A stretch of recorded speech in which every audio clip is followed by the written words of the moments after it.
안녕하십니까 여러분, 제간둥이 사이다 박준입니다. 자, 권성동 원내대표가 민주당을 나치, 이재명 대표를 히틀러 이렇게 표현합니다. 사실은 이렇게 내란, 탄핵 이런 상황이 되면서 국민의힘 어떤 발언이나 수위가 좀 더 커지는 모습이 지금 보이는데요.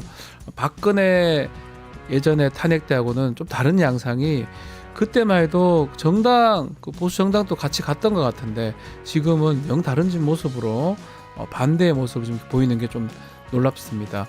결국은 뭐 거짓이 진실을 이길 수가 없고요. 탄핵이 되고 이렇게 진행이 될 것 같은데 결국 그 나라가 반쪽 나고 이런 것들은 앞으로 그 정당이 끝까지 좀 책임을 져야 되지 않을까 이렇게 생각을 해봅니다. 자, 오늘도 여러분 출근길 함께 하려고 합니다. 생방송 중에 댓글 참여 많이 부탁드리고요. 박준의 뉴스 인사이다 지금 바로 시작하겠습니다.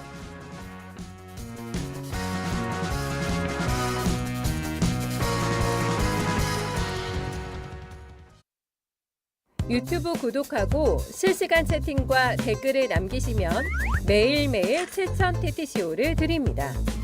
참여 방법은 통통물 어플을 다운로드하고 회원가입과 로그인을 해주세요.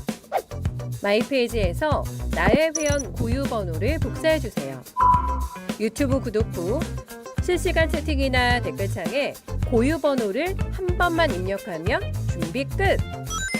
지금 유튜브 채팅과 댓글 쓰기 참여하고 7,000TTCO 받아가세요.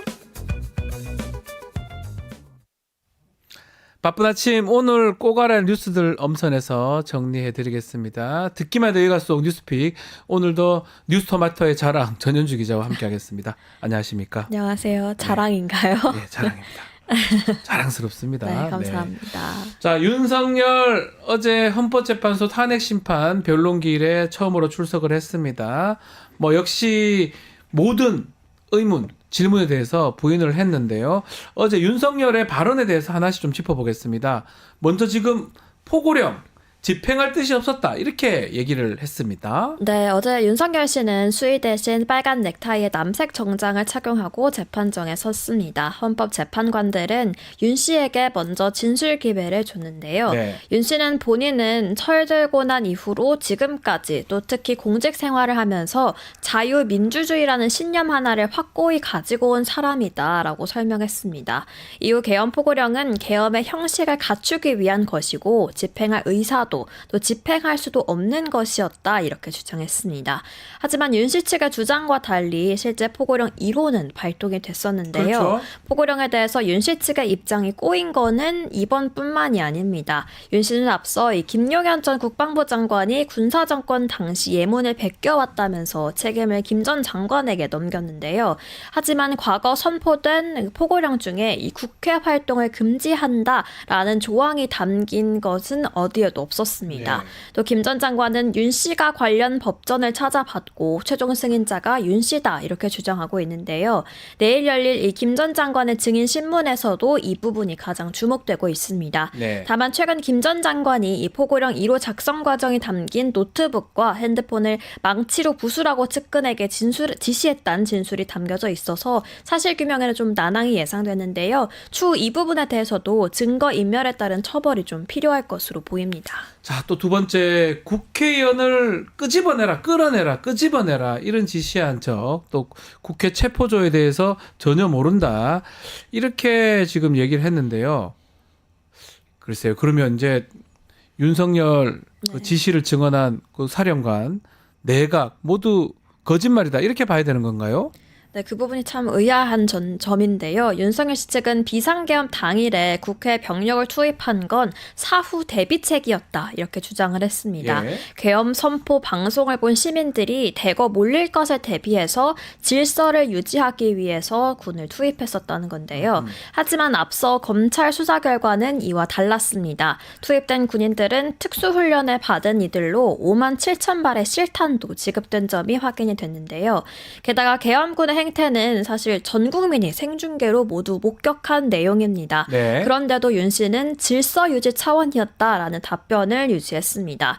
또 한동훈 구원식 국회의장 등을 체포하라 또 지시한 바도 전혀 없다라는 주장을 펼쳤는데요. 하지만 조지호 경찰청장을 비롯해서 여인영 방첩사령관, 이진우 수방사령관, 홍장원 전 국정원 1차장은 체포 지시 혹은 체포 명단에 대해서 이미 진술한 바 있습니다. 그렇죠. 네, 이외에도 검찰은 출동조 단체방에서 포승줄과 수갑을 이용하라라는 지시가 공유된 증거도 확보한 바 있습니다. 또 체포 뒤 구금할 장소까지 준비했던 정황과 진술도 이미 드러난 상태입니다. 이렇게 명백한 사안임에도 불구하고 윤 씨 측은 모두 황당한 가짜뉴스다라고 일축했습니다. 실제로라면 어떤 다른 증거라든지 다른 정황을 갖고 이게 아니라고 얘기를 해야 되는데 그냥 아니래요. 자, 댓글 많이 왔습니다. 배동호 님도 그렇고요. 술 먹듯이 거짓말을 술 먹듯이라고 이렇게 우리 질하루요 님 또 이프로 님도 오셨고요. 다들 좀 이렇게 예상대로 거짓 진술만 하는구나 라고 댓글들 달아주시고 계십니다. 자, 어제 재판정에 좀 놀라웠던 게 계엄군이 네. 국회하고 선관위 쳐들어오는 CCTV 이거 뭐 영상이 우리 많이 보기도 봤지만 실제로 재생을 했습니다. 네. 윤석열 앞에서 틀었는데 윤석열이 그것을 제대로 못 봅니다. 창피한가요? 몰라요. 뭐 아닌가요? 근데 마지막에 직접 자기가 발언권을 얻어서 해명을 했는데 그 해명도 좀 듣기가 뭐합니다. 기가 막히네요. 네, 그 부분도 참 이해가 안 가고 네. 기가 막혔는데요. 어제 국회 측은 12.3 계엄 당시 상황이 담긴 영상 16개를 재생했습니다. 네. 윤석열 씨는 이 영상이 재생되는 동안 불편한 표정을 지으면서 영상을 제대로 보지도 못했는데요. 영상 재생이 끝나자 직접 마이크를 잡았습니다. 그러면서 군인들이 본청사 진입했는데 직원들이 저항하니까 얼마든지 더 들어갈 수 있는데도 스스로 나오지 않았냐 이렇게 발언했습니다.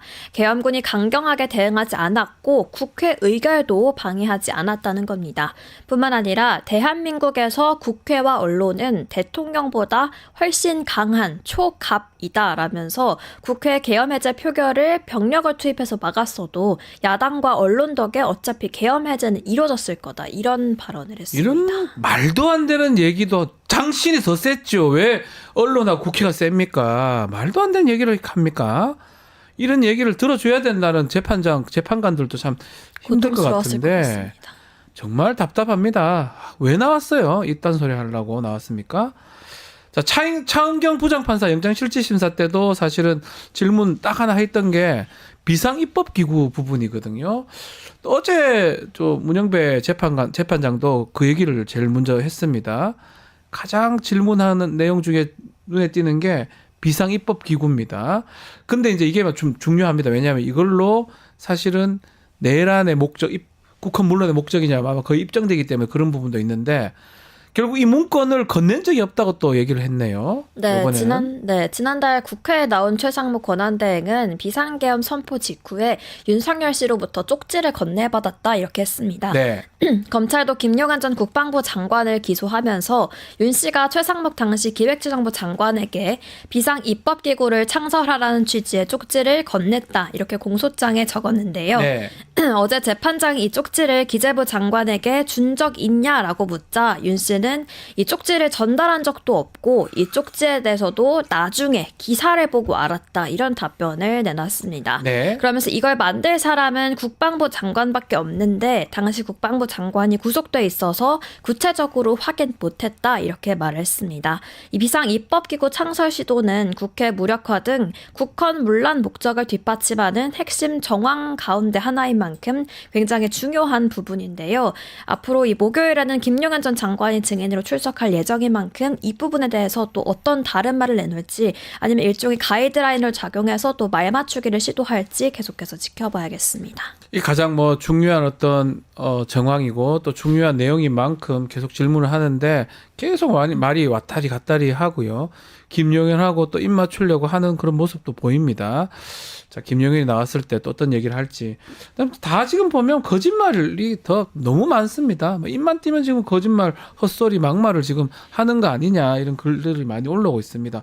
저기 갔으면 좀 납득할 만한 얘기를 해야 되고요. 책임질 만한 얘기를 해야 되는데 이런 사람이 2년 이상 국가 대통령직에 있었다는 것 자체가 놀랍다고 댓글도 많이 있습니다. 책임감도 없고요. 자, 어제 윤석열 직접 변론에 참석한 뒤에 마치고 나서 서울구치소가 아니라 서울 그 지구병원으로 진료받기에 떠났다고 네. 하는데 이거는 또 사전에 또 계획이 있었다면서요. 네, 당초 윤석열 씨는 변론 종료 직후에 네. 서울구치소로 바로 복귀해야 했습니다. 하지만 구치소가 아닌 국군 서울지구병원으로 향했는데요. 윤 씨 측은 한 달 전부터 주치의가 받으라고 한 치료인데 더는 연기하면 안 된다고 해서 치료받았다라고 설명했습니다. 또 법무부도 20일 구치소에서 의무관의 진료를 받았고 의무소장의 허가를 받아서 병원을 방문한 거다 이렇게 밝혔습니다. 윤 씨의 병원 방문은 사전에 공개되지 않은 일정인데 어제 SBS 단독 보도에 따르면 21일 오후 2시 40분부터 어제 저녁까지 국군 지구병원 인근은 이미 비행금지 구역이 설정으로 돼 있었습니다. 특정 구역에 한해서 그리고 24시간 넘게 비행금지 구역에 설정되는 건 사실 흔하지 않은 일이라서 윤 씨가 직접 헌재 변론에 출석하겠다라고 밝힌 시점부터 병원 방문을 염두에 뒀다는 해석이 가능해 보입니다. 과연 이게 지금 제대로 지금 하고 있는지 정말 건강상의 문제가 생긴 건지 치료를 받아야 될 이유가 있는 건지 지금 이 상황에도 법의 형평성 측면을 또 봐야 되지 않을까 생각도 들어요. 네. 아니 변론에 참석해서 소리를 다른 얘기를 하고 구치소로 가지 않고 바로 지구병원 가서 9시까지 있다가 갔던 거 사전에 이런 것들을 계획했다는 거 정말 참 말이 안 나오는 상황인데 공수처가 정말 좀 난감합니다. 계속적으로 조사를 좀 하려고 또 강제 구인이나 그런 걸 하려고 갔는데 결국은 윤석열 만나지도 못해서 병원 갔잖아요. 네, 그래서 맞습니다. 지금 강제 구인 또 불발이 됐습니다. 네, 공수처는 출석 요구에 거듭 불응하는 윤 씨에 대해서 어제도 강제 구인 제시도에 나섰지만 결국 불발됐습니다. 공수처는 강제 구인 및 현장 대면 조사를 위해서 서울 구치소에 방문했지만 피의자인 윤석열 씨가 외부시설 진료 뒤 9시 이후 기소함에 따라서 조사는 이뤄지지 않았다 이렇게 밝혔습니다. 공수처 검사와 수사관은 조사를 위해 오후 5시 30분 출발해 오후 5시 47분쯤 서울 구치소에 이미 도착해 있었는데요. 네. 윤 씨가 변론기일에 출석한 뒤 오후 4시 42분쯤 헌재를 출발한 점을 좀 고려해 보면 윤 씨가 곧바로 구치소로 향할 것으로 공수처는 예상했던 것으로 보입니다. 하지만 윤 씨가 병원 갔다가 구치소에 돌아온 시각은 오후 9시 9분쯤으로 이미 조사가 불가능한 시간이었는데요.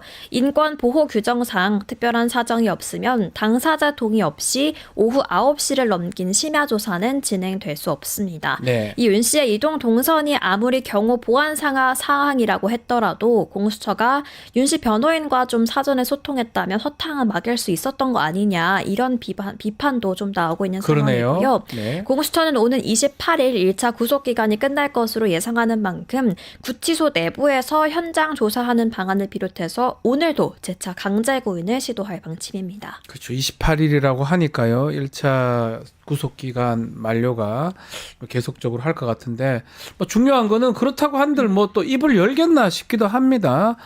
자, 그런 경우는 입을 열지 않으면 그만큼 합당하게 기소를 하고 합당하게 처벌하면 됩니다. 뭐 진술거부권 행사할 수 있는 건 본인 권리이기도 하고요.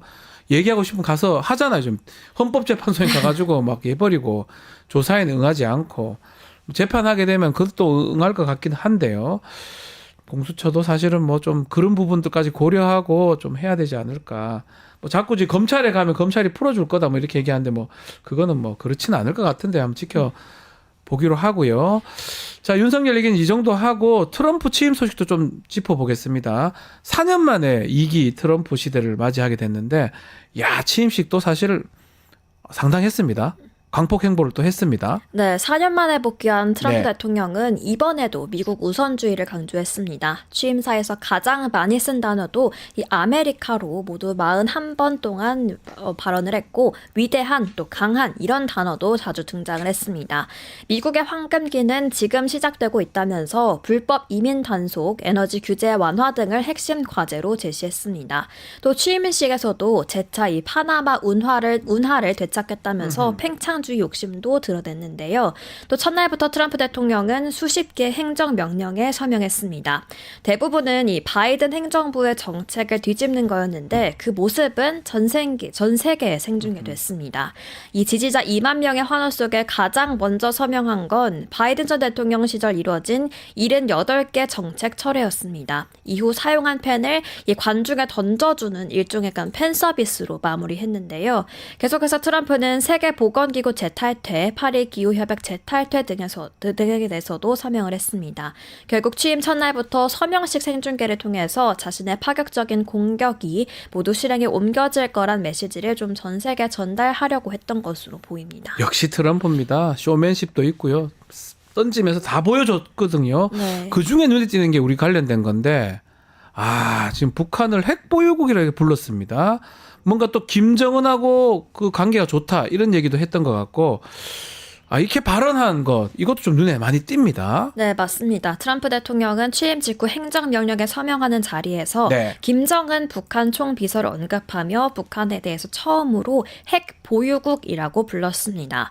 북한의 핵무기 개발을 불법으로 규정하고 보유 자체를 공식적으로 인정하지 않는 미국에서 북한을 핵 보유국이라고 언급한 건 매우 이례적인 일입니다. 네. 즉흥적으로 해당 용어를 좀 사용할 수 있지 않았을까 하는 해석도 나오고 있지만 이후에 김정은이 자신의 복귀를 반길 것이다 라는 언급까지 나왔습니다. 네. 트럼프의 이번 발언으로 완전한 비핵화가 아니라 핵 동결이나 핵 군축이 협상 테이블에 오르는 이 낮은 단계의 북미 협상, 즉 스몰딜이 현실화될 수 있다는 우려가 커지고 있고요.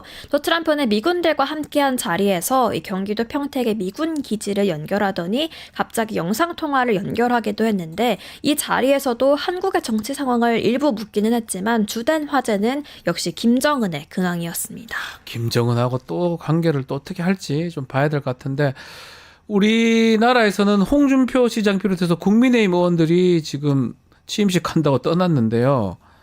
만났나요? 못 만났습니다. 뭐 하러 가요? 여기서 TV 보지? 네, 결국 트럼프 대통령이 취임 준비위원회 공식 초청을 받았다고 밝힌 홍준표 네. 대구시장 취임식이 끝난 직후에 취임식 행사장에 가보니까 엄두가 나지 않아서 호텔에서 대형 스크린으로 취임식을 봤다. 갑자기 한파가 몰아서 참 춥다라고 SNS에 적었습니다. 예. 이 갑작스런 한파의 취임식은 의사당 야외 대신에 이 내부로 바뀌긴 했습니다만 2만 명 규모의 근처 체육관에 취임식을 중계를 했는데요. 홍 시장은 이 체육관 방문도 포기를 한 겁니다. 또한 취임식 직후에는 트럼프 부부가 참석하는 중요한 무도회 행사가 열렸는데 홍 시장은 이 무도회 행사 입장 줄이 길다면서 참석 여부를 고민해야겠다라고 적었고 결국 참석하지 않았고요. 마찬가지로 미국을 찾은 여야 의원들도 취임식을 직접 보지는 못했습니다. 우리랑 똑같네요. 여기서 보는 거랑 거기서 보는 거랑. 네. TV 봤다는 거잖아요. 맞습니다. 유튜브 TV. 알겠습니다. 이걸 가야 될 이유가 있었나? 이 생각이 계속 드네요. 지금 댓글에서는 여행 간 거 아닌가? 미국 여행 간 거다 이거는. 미국 여행 가서 그냥 TV 본 거다 이렇게. 영희님, 밤물질님, 김말룡님, 배동호님도 글도 주셨습니다. 자, 오늘 전현주 기자 감사합니다. 네. 고맙습니다. 네, 고맙습니다. 이어서 수 잃는 남자로 돌아오겠습니다.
하루도 조용할 날 없는 언론, 정치권을 향해서 열불나는 여러분들을 위해서 아주 뜨거운 빠르지만 시원하고 통쾌한 말씀 해주실 분 모셨습니다. 최지문 교수님입니다. 안녕하십니까? 네, 안녕하십니까?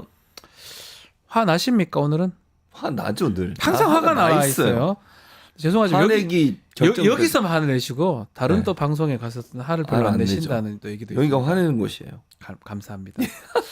자, 이번 한 주 동안 어떤 이슈가 가장 또 우리 교수님을 화나게 진짜 하셨습니까? 저는 뭐고 있습니까? 네. 저는 법원을 침탈하고 그거는 뭐 정말 말로 어떻게 할 수가 없잖아요. 네네네네. 어떻게 법치주의 상징인 사법부를 그렇게 부수고 들어가서 집기도 부수고 자기들 범행 숨기려고 CCTV 관제실도 부수고 판사를 찾겠다고 뭐 쌍욕하면서 네. 보셔 죽이겠다고 하고 그 정말 만약에 저 판사가 있었으면 어쩔 뻔했냐고요. 상상도 할 수가 상상을 없습니다. 할 수 없죠.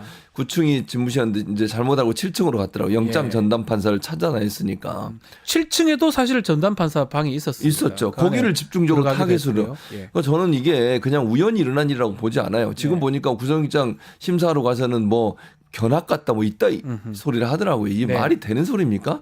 아니 소화기로 유리창 그 출입문을 부수고 네, 뭐 이러고 들어가냐 발로 차고 막 책상 위에 올라가고 보셨죠 그거? 네네네. 그 인간이 할 짓입니까 그게? 근데 이게 사법부를 그렇게 했다는 게 더더욱 놀라운 것이고요. 이 사람들은 법이고 뭐고 법 위에 군림하려고 하는 거예요. 이런 모습 보면서 너무 분노하고 이런 일이 어떻게 대한민국에 일어날 수 있게 이 모든 일의 출발점은 윤석열이에요. 네, 아니 윤석열이 불법에 불법 마지막 그 잡혀가기 전에 네, 불법에 불법. 그렇게 얘기했잖아요. 네. 이러니 밑에 있는 이 윤석열을 따르는 인간들은 그냥 윤석열의 말만 듣고 불법이라고 생각하고 자기들이 불법을 바로잡는 행동이라고 정당화시키는 거예요. 네. 그리고 무슨 뭔 자유권 뭐라 그랬지? 국민 저항권? 저항권이요. 어처구니가 네. 없습니다. 이게 네. 무슨 법에는 있지도 않은 개념이고요. 독재 시대라면 모르겠어요. 네. 법치주의가 제대로 작동하고 있는 시대에 그런 행동을 했다는 거 도저히 납득할 수 없고 너무 화가 나는 부분입니다.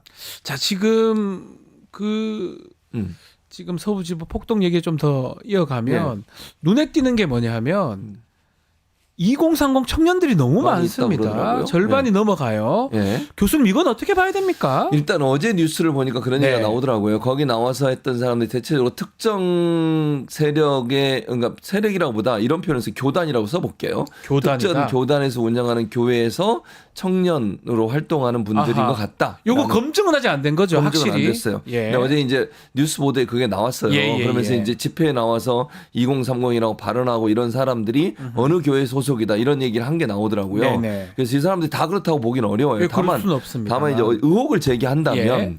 특정 이제 교단이라 하면 정광훈 그렇죠. 씨가 속해 있는 교단일 수 있겠죠. 그 교단에 속해 있는 교회에서 출석하는 분들이 아닌가 하는 의심이 들어요. 이건 조사를 해봐야 될 것 같고요. 수사를 해봐야 될 것 같은데 그런 사람들이 대체로 많이 참여하는 게 아닌가 이런 생각이 드는데 이제 보수적 성향 특히 이제 극우적 성향의 설교나 이런 걸 통해서 하는 사람들이 밑에서 계속 교회를 나가게 되면 가스라이팅을 당하는 건요. 예. 그러니까 이런 사람들은 뭐가 진실인지를 헷갈리게 돼요. 예를 들면 쉽게 설명하면 이런 거예요. 사이비나 이런 게 뭐 신천지 이런 데 사이비 교단에 들어가거나 정명석, 네. JMS. JMS. 우리 박 변호사 알지만 우리가 생각할 때 뭐 대학생들이나 아니면 젊은이들이 많이 가 있잖아요. 사실 명문대학생들이 최초 많았다고 그러니까요. 하거든요. 또 뭐 신천지 예. 같은 경우에는 경찰 뭐 심지어는 검찰 네. 뭐 이런 사람도 있다고 그러잖아요. 수사관들도 있고 공무원들도 있고 네. 그래서 뭐 정명석 이래서 빼주기도 하고 정보도 전달하고 이런다는 거 아닙니까? 이렇다고 하면 우리가 생각할 때 아니 그렇게 대학생들이 설마 그런 말에 넘어가겠어? 이건 말이 안 통하는 거예요. 네. 가스라이팅 당하기 시작하면 우리가 상상할 수 없는 일이 일어나요.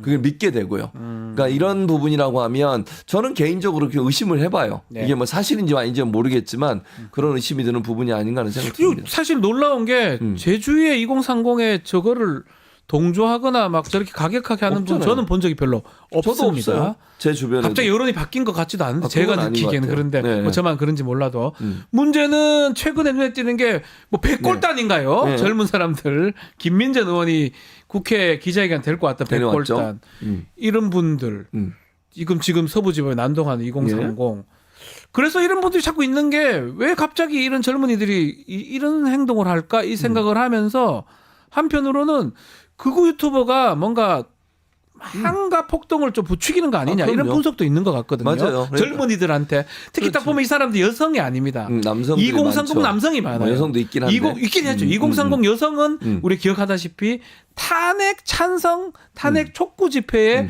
여의도에 모였던 분들이 많거든요. 어떻게 보십니까 이 부분은요? 저는 그것도 맞다고 생각해요. 네. 그러니까 아까 제가 이제 교회 얘기를 했고요. 예, 그러니까 예. 정광훈 모든 교회를 얘기하는 게 아니고 정광훈이 속해 있는 교단일 가능성이 높다고 제가 말씀을 네. 드린 거고 두 번째는 유튜브 역할도 크죠. 이 유튜브가 이게 사실은 이렇게 선전을 해요. 선전선동을 하는데 어떤 선전선동을 하냐면 일반 언론을 믿지 마라. 네. 다 편향적이다. 아하. 그러니까 우리만 봐라. 우리 채널이 진실을 얘기한다. 이러면서 가스라이팅 시키는 거예요. 그럼 그것만 계속 보는데 그걸 거기서 뭐라 그러냐. 구구적 생활 계속 얘기하는 윤석열은 죄가 없다. 민주당이 뭐 폭동을 일으켰다. 그래서 결국은 이렇게 됐다. 이런 식으로 자꾸 선전을 하는 거잖아요. 그리고 이제 서부 지방 가서도 국민 저항권이다 계속 얘기하잖아요. 이 얘기를 전광훈도 했고요. 네. 많은 사람들이 했잖아요. 그 유튜버들이 계속 그 얘기를 해요. 지금 들어보면. 그 저항권을 사실은 그런 저항권 용어는 있죠. 네. 헌법에는 없죠. 헌법 교과서에 있고 예. 저항권은 독재 정권에 더 이상 우리가 할 방법이 없을 때 예. 국민들이 쓰는 마지막 저항 수단인데 그렇죠. 실제로 지금 정상적으로 사법 시스템이 다 돌아가고 작동되고 있죠. 있고 누가 독재인데요? 누가 독재를 해요? 그리고 아니 정권을 누가 잡고 있어요? 윤석열이가 그러니까요. 잡고 있잖아요. 정권을. 참 이상하죠. 무슨 이 저항이에요, 저항은. 이상합니다. 근데 그런 말을 통해서 가스라이팅 계속 시키는 거예요. 아. 해도 돼. 예. 이렇게 해야 돼. 그리고 자고 있는 사람 찾아가서 유튜브 보셨죠? 일어나라고 이제. 예. 이제 들어가야 된다고. 네. 이런 얘기를 하면서 뭐라 그러더라? 뭐 투쟁이란 말을 안 썼지. 무슨 말을 하면서 계속 정당화 시켜주는 얘기를 하는 거예요. 논리적으로 예를 들면 이런 거예요. 극우 유튜버들은요, 자기들의 행동, 즉, 어떤 사람들을 막 흥분을 시켜가지고 행동을 하게 하고 그 행동이 정당하다는 거를 계속 얘기를 해주는 거예요. 네. 그럼 가스라이팅 되면 어떻게 했어요? 내가 해도 되는구나. 그리고 되고 나면 훈방 조치된다. 네. 뭐, 윤상인이 그런 얘기를 했잖아요. 석방된다, 유튜브를 통해서. 뭐 이런 얘기 그렇게 했었죠. 얘기하게 되니까 사람들이 나는 그럼 들어가도 되는가 보다.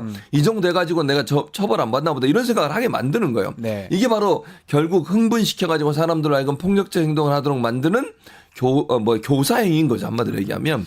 유튜버들이 그런 얘기를 하니까 결국 사람들이 거기에 부하 내동해가지고 같이 그런 행동을 하게 되는 요인을 작용한다고 볼 수 있는 거죠.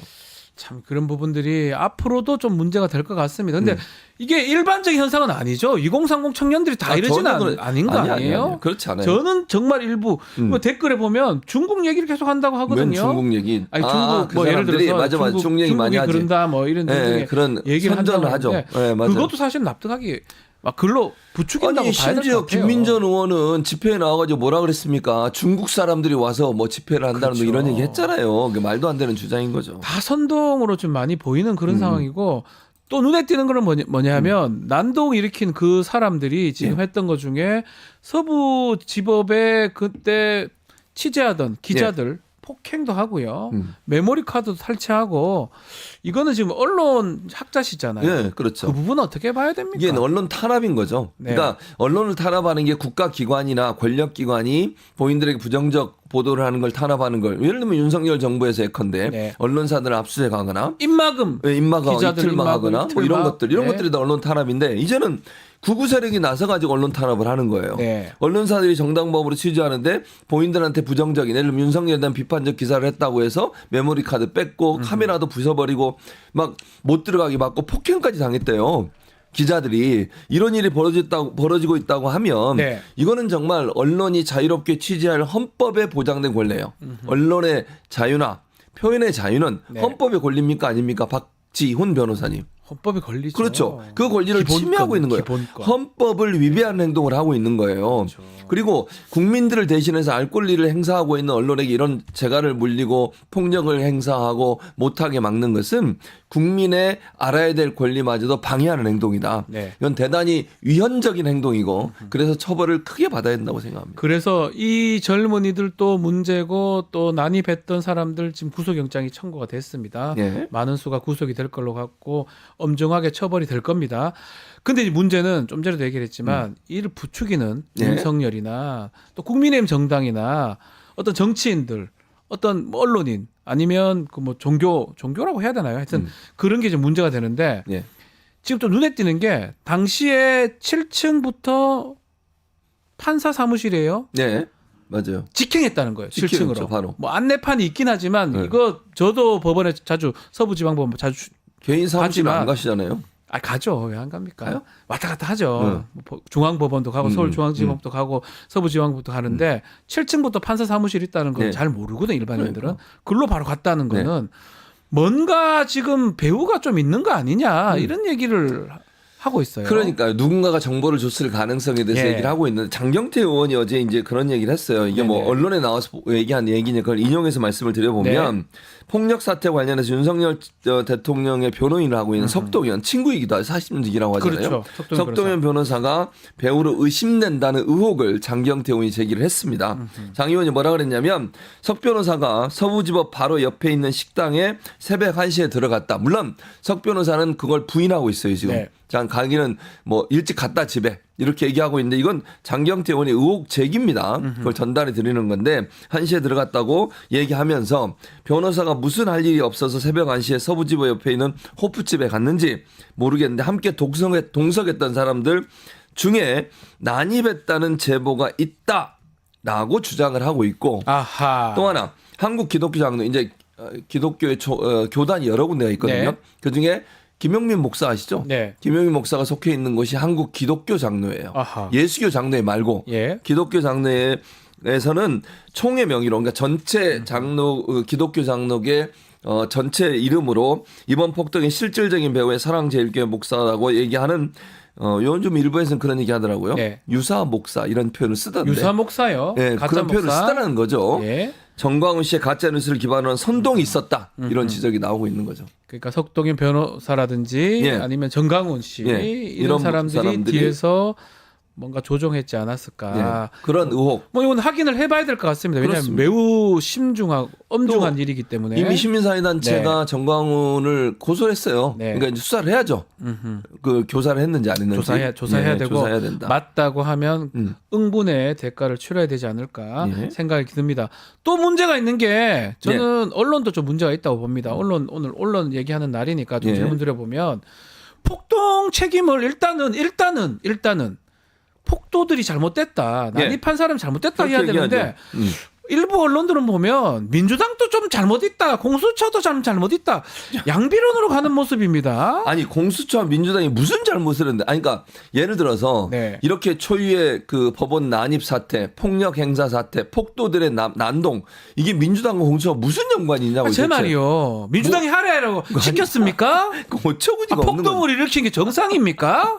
아니 그건 어떤 말로도 합리화될 수 없는 찜찜한 거예요. 빌미 저렇게 중앙일보로 무슨 찜찜한 적어놨네요. 빌미 중앙일보 진짜 무슨 당신들이 빌미만이- 찜찜하나 왜 그러니까 저런 그 뭐 하는 짓이야 기사를 이게. 쓰나요? 초유의 법원 난입이 공수처와 민주당이 찜찜한 빌미를 줬대요. 뭔 빌미를 줬는데 근데 이 빌미라고 하는 걸 이 중앙일보 뭐라고 이 주장을 하냐면 예. 이게 수사할 수 없는 곳에 수사를 했다 이런 얘기예요. 네. 근데 공수처가 수사를 할 수 있다고 법원이 이미 판단을 몇 번을 내렸습니까? 끝까지 저 얘기를 하고 이게 있어요. 뭐 하는 짓이에요? 이거는 잘못한 사람에 대한 지적을 하는 게 아니고 그 사람들에게 면죄부를 주려는 시도로밖에 안 보여요. 네. 이거 문제고 또 조선일보 보세요. 네 이럴 줄 알았어. 조선일보 늘 이래. 증거인멸 염려 한 줄. 법조계 자범 수준 사유로 대통령 구속이래요. 아니 구속영장에 그럼 증거인멸의 우려가 있다 이렇게 나오는 거 아니에요? 100줄 적을까요? 1000줄 적을까요? 진짜 어쩌고 원래 거기는 한 줄만 적어요. 그러니까 이런 거는 보면 호도하는 거잖아요. 그러니까 보통은 예. 기각을 할 때 길게 적어요. 그렇죠. 기각을 할 때 영장이 발부될 때는 짧게 적습니다. 2줄 적어요. 네. 한 줄, 2줄. 그게 뭐가 문제인데? 도주 우려, 증거인멸 우려. 도주는 그건- 안 할 거니까 또 도주도 제가 봐서 한다 할 것 그 같은데. 위험성이 있죠. 그래서 증거인멸 우려 적었으면 뭐가 문제인데? 맞는 건데. 그리고 기각을 하면 이제 이유를 설명해야 되니까. 아니, 그 모르면 물어보고 해야 되는데 이렇게 적는 이유는 뭐냐면 팩트라고 얘기를 하면서 결국은 호도하고 선동하는 느낌이 들거든요. 그러니까요. 그러니까 조선일보 다음 기사도 보세요. 예. 야당 대표라서 불구속한다던 법원 대통령 의견 증거인멸 염려 이렇게 얘기를 했잖아요. 네. 같은 맥락이에요. 그 당시 이재명 대표에 대해서 기각을 할 때는 이유를 설명하다니까 길게 적을 당연히 수밖에 길게 할 없어. 수밖에 없죠. 근데 이거는 뭐 발부가 될 때는 짧게 적는 거예요. 기본적으로 한 줄 내지 2줄로. 근데 그걸 가지고 지금 비교를 해가지고 그리고 이재명 대표 관련된 것과 윤석열이 지금 한 행동이 동일한 선상에서 비교될 수 있는 건입니까? 그러니까 지금도 보면 국민의힘도 그렇고 오늘 국민의힘 원내대표 권성동 원내대표죠. 민주당은 나치고 이재명 히틀러다 뭐 이런 식으로 얘기를 그러니까 그 놔둬야 됩니까 그런 것들을 거기에다가 안 되지. 언론도 이렇게 하고 결국은 이런 언론이나 정치인들이 저런 폭도들의 난입이나 폭동을 부추겼거나 하도록 만드는 거 아닙니까? 그렇게 보여. 그렇게 저는 보입니다. 그렇게 봐요, 저는. 예. 그러니까 언론이 자꾸 이렇게 얘기하니까 불법이다고 얘기하는 그러니까 예를 들면 윤석열이나 아니면 뭐 국민의힘 의원들이 불법이다, 네. 잘못됐다 이렇게 주장을 할 때 언론은 어떻게 해야 돼요? 네. 그걸 사실을 확인해서 팩트 체크해서 맞습니다. 불법 아닙니다라고 얘기해 줘야 돼요. 예, 맞습니다. 그래야 저렇게 난동을 안 부리지. 네. 난동 부리는 인간들은요. 저 말을 듣고 그대로 가스라이팅 당하는 거라니까요. 불법이니까 나는 이 불법을 바로잡기 위해서 국민 저항권을 행사하는 거야. 네. 이런 자기 나름대로의 논리를 갖게 돼요. 그러면 더 과격한 행동을 할 수밖에 없는 거예요. 언론의 책임 아닙니까? 당연하죠. 언론의 책임이지. 더 이상 검증할 필요가 없고 당연히 해야 될 거는 그걸 하고 그 이에서 쟁점이 될 또 검증이 필요하고 예. 논쟁이 될 만한 거를 언론에서 얘기를 해야 되지. 당연하죠. 살인을 했어요. 예.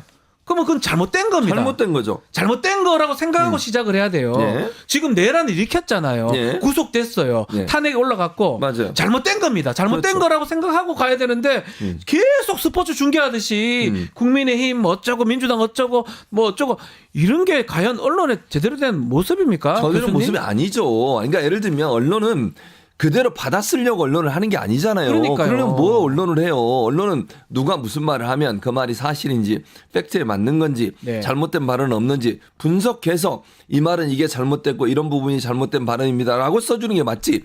그대로 인용해서 따옴표 저널리즘만 하고 있잖아요. 따와가지고. 그러니까 그게 그 안에 의도가 보인다는 거예요. 당연하죠. 지금 이렇게 해서 민주당의 야당의 정권이 넘어가면 안 된다라고 생각이 되니까 예. 언론이 지극히 정치적으로 음. 사실 아니 사건 아니면 사실을 호도하는 모습으로 보이고 예. 선동하는 걸로 보이지 않겠습니까? 그렇죠. 자, 좀 더 충격적인 게 뭐냐면 예. 이거는 뭐 이게 언론이라 해야 될지 모르겠는데 스카이데일리라는 곳입니다. 스카이데일리라는 언론사 예. 인터넷 언론사인데 지난 16일 날 비상계엄 당일날 계엄군이 미군하고 공동 작전을 펼쳤고 선거 연수원을 급습해서 중국인 국적자 99명을 체포했다. 이 기사를 보도 이거 기사 가짜 뉴스예요. 가짜 정도가 아니고 그냥 말도 마음대로 해 그냥. 아니 이건 언론사라고 이게 얘기할 수 뭡니까? 없어요. 이 기사를 어떻게 봐야 됩니까? 이거 저는 의도적이라고 생각해요. 개인적으로. 이게 직접 그럼 선거연수원에 전화해보거나 선관위에 전화해보면 돼요. 할 이게 거 맞습니까? 아닙니까? 아닙니까? 전화를 안 했기 때문에 이런 기사가 나오는 거예요. 네. 어디서 이런 말을 듣고 이게 보니까요. 더 구체적으로 뭐라고 쓰는지 알아요? 평택항을 거쳐서 일본 오키나와 미군 기지로 이송이 됐대요. 어처구니가 없습니다. 이런 말을 아니 어떻게 기자가 기사를 쓰면서 이런 걸 사실 확인도 안 하고 누가 봐도 이거는 황당한 뉴스잖아요. 말도 안 되죠. 그런데 이 뉴스를 확인 전화도 안 해. 예. 그러면서 기사를 막 써요. 근데 문제는 뭐냐면 이 기사를 보고 누가 또 이걸 퍼날라? 유튜버들이. 유튜브 극우 편하는. 유튜버들이 그래가지고 계속 얘기를 해요. 뉴스에서 나온 거다. 왜? 맞다. 언론사 나온 거다. 그렇죠. 바로 그거예요. 그러니까 이게 이 스카이데일리라는 곳에서 뭔가를 하나 가짜 뉴스 같은 걸 만들어내면 네. 이걸 가지고 유튜버들이 퍼나르고 그걸 정치인이 받아서 또 얘기를 해요. 네. 이런 일이 계속 아니 반복적으로 일어나는 거야. 그러니까 저런 이상한 얘기를 하는 정치인들이 등장하자니 누구라 네. 얘기는 안 하겠습니다. 예. 엉뚱한 얘기를 하고 있고. 근데 이 기사 작성한 기자가 보니까 미국 애틀란타하고 워싱턴 DC에서 예. 한인신문 기자로 뭐 활동을 했더라고요. 그렇게 근데 보니까 이 사람 예. 비슷한 전력들이 많아요. 5.18 민주화운동 특별법 위반 혐의로 고발당한 전력이 있네요. 지난해 10월에요. 작년 예. 10월에 광주광역시 그리고 5.18 기념재단에 의해서 5.18 민주화운동 등의 특별법 위반 혐의로 이 사람하고 권영애라고 알죠. 권영애 전 안기부장 이 두 사람이 네. 고발을 당했습니다. 그러니까 이게 이 사람이 이 기자가 5.18 기획 기사를 쓰면서 5.18 민주화 운동의 허위 내용을 유포해서 네. 고발받아 수사받고 있다는 그런 얘기가 나오고 있는데 그 말은 5.18에 대한 5.18 특별법이 뭐냐면 5.18의 명예를 훼손하거나 네. 사실을 왜곡했을 땐 처벌받게 돼 있는 거예요. 지난번에 기억나시죠? 누구야? 김진태도 있었던 것 같은데. 네, 김진태도 예. 강원도지사 그때 뭐 문제가 그 됐었죠. 세미나 같은 거 있잖아요. 토론회 예. 같은 거. 그때 거기서 발언했던 문제가 논란이 돼가지고 법이 만들어졌고 네. 5.18의 정신을 해치는 또는 거짓 선동을 하는 경우에는 처벌받게 돼 있어요. 맞습니다. 그 법에 지금 고소가 돼 있는 상태예요. 예.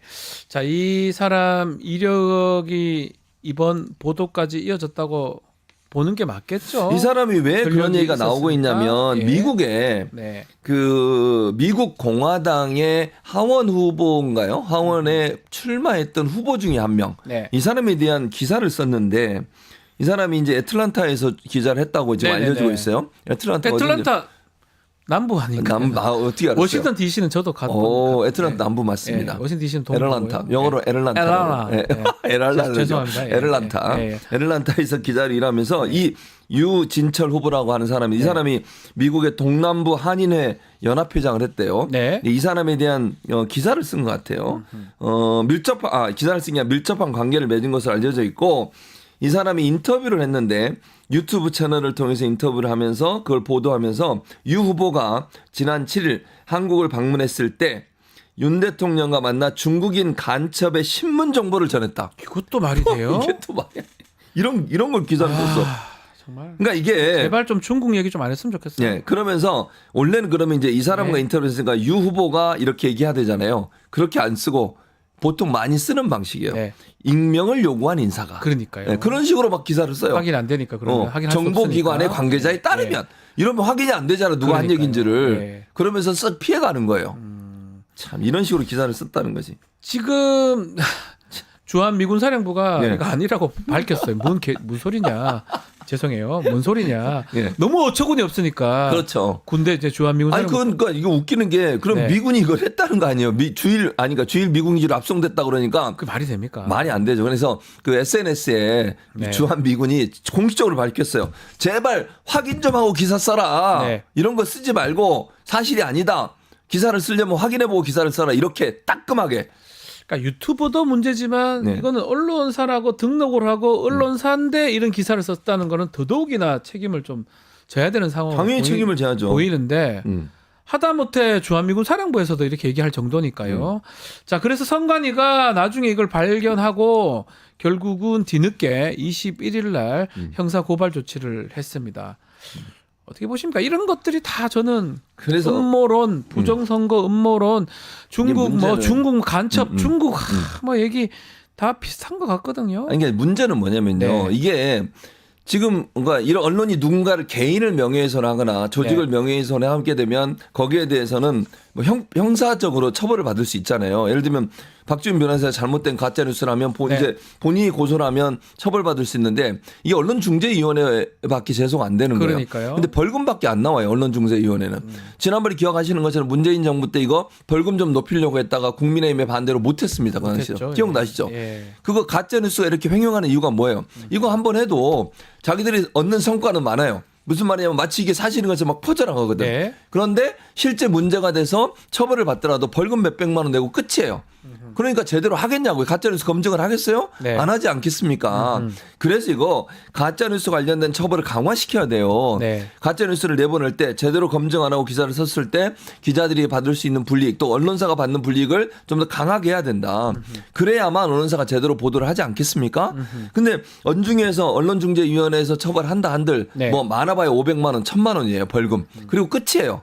그러면 또 이런 일 또 할 거예요. 네. 그러지 않겠습니까? 그러니까요. 자기 예. 그렇게 해서 보도하고 더 버는 돈이 더 많다고 생각하면 그거 하고 그냥 벌금 받는 거지. 본인 개인적인 처벌도 안 받는 것이고. 그래서 네. 이런 부분들은 가짜뉴스에 대한 처벌을 좀 더 강화시키는 쪽으로 가야 될 필요가 있다고 생각합니다. 자, 이 스카이 데일리 이게 보니까 부정선거가 맞다고 생각하고 예. 대부분 전제해서 보도를 하고 있는 것도 보이고요. 또 이 정치인들이 또 일부 또 사람들이 이 스카이 데일리를 근거로 해가지고 다시 또 논평을 하고 이 가짜 뉴스 잘못된 보도를 근거로 하기 때문에 사실 문제는 스카이 데일리는 어떤 언론입니까? 그러니까 이게 언론이 맞아요? 언론이 맞냐고 물어보시면 저는 개인적으로 네. 저널리즘 관점에서 언론이 아니라고 생각해요. 네네. 저널리즘 관점에서 말씀드리는 거예요. 본인들은 언론이라고 주장을 하겠지. 왜냐하면 인터넷 언론사들은요.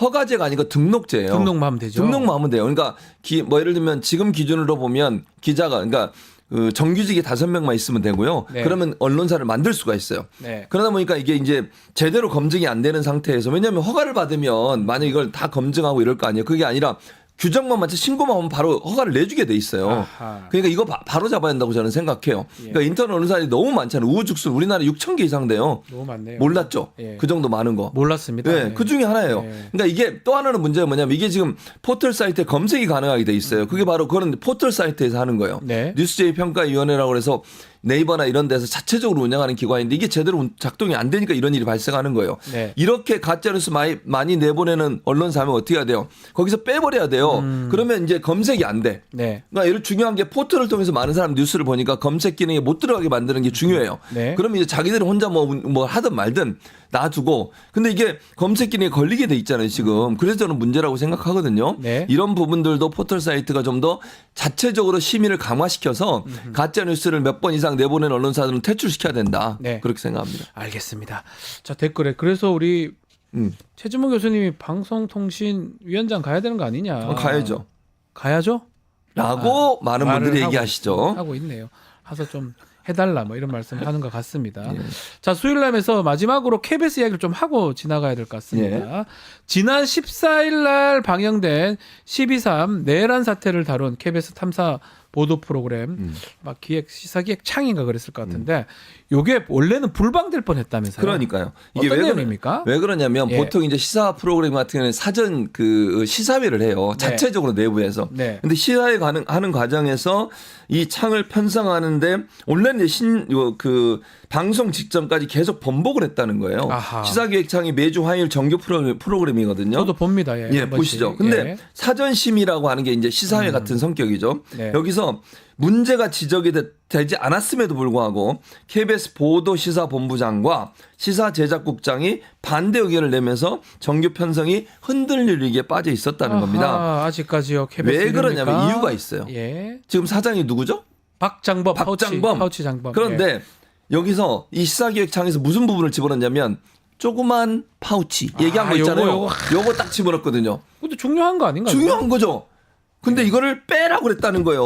아, 이 파우치 참. 이게 문제라는 거예요. 그러니까 이거는요 방송법 4조를 정면으로 위배하는 행동이에요. 네. 제가 몇 번 말씀드린 방송법 4조는 방송국의 국장이든 뭐 사장이든 누구든 프로그램을 제작하는 제작진의 의사에 반해서 편성에 개입을 하거나 네. 간섭을 하면 처벌받게 돼 있습니다. 그러니까 이거 방송법이나 이 제작권 침해하는 거 아닙니까? 당연히 침해죠. 위반 같은데. 저는 이건 처벌받아야 돼요. 네. 그러니까 아무리 국장이라 하더라도 자기가 어떤 내용에 편성이 돼 있고 구성이 돼 있고 그다음에 제작이 돼 있는 상태에서 뭘 빼라 마라 하는 것 자체가 침해예요. 제작권 침해라고요. 예, 그건 예. 법에 명시돼 있는데 그거는 그렇게 하게 되면 처벌받게 돼 있습니다.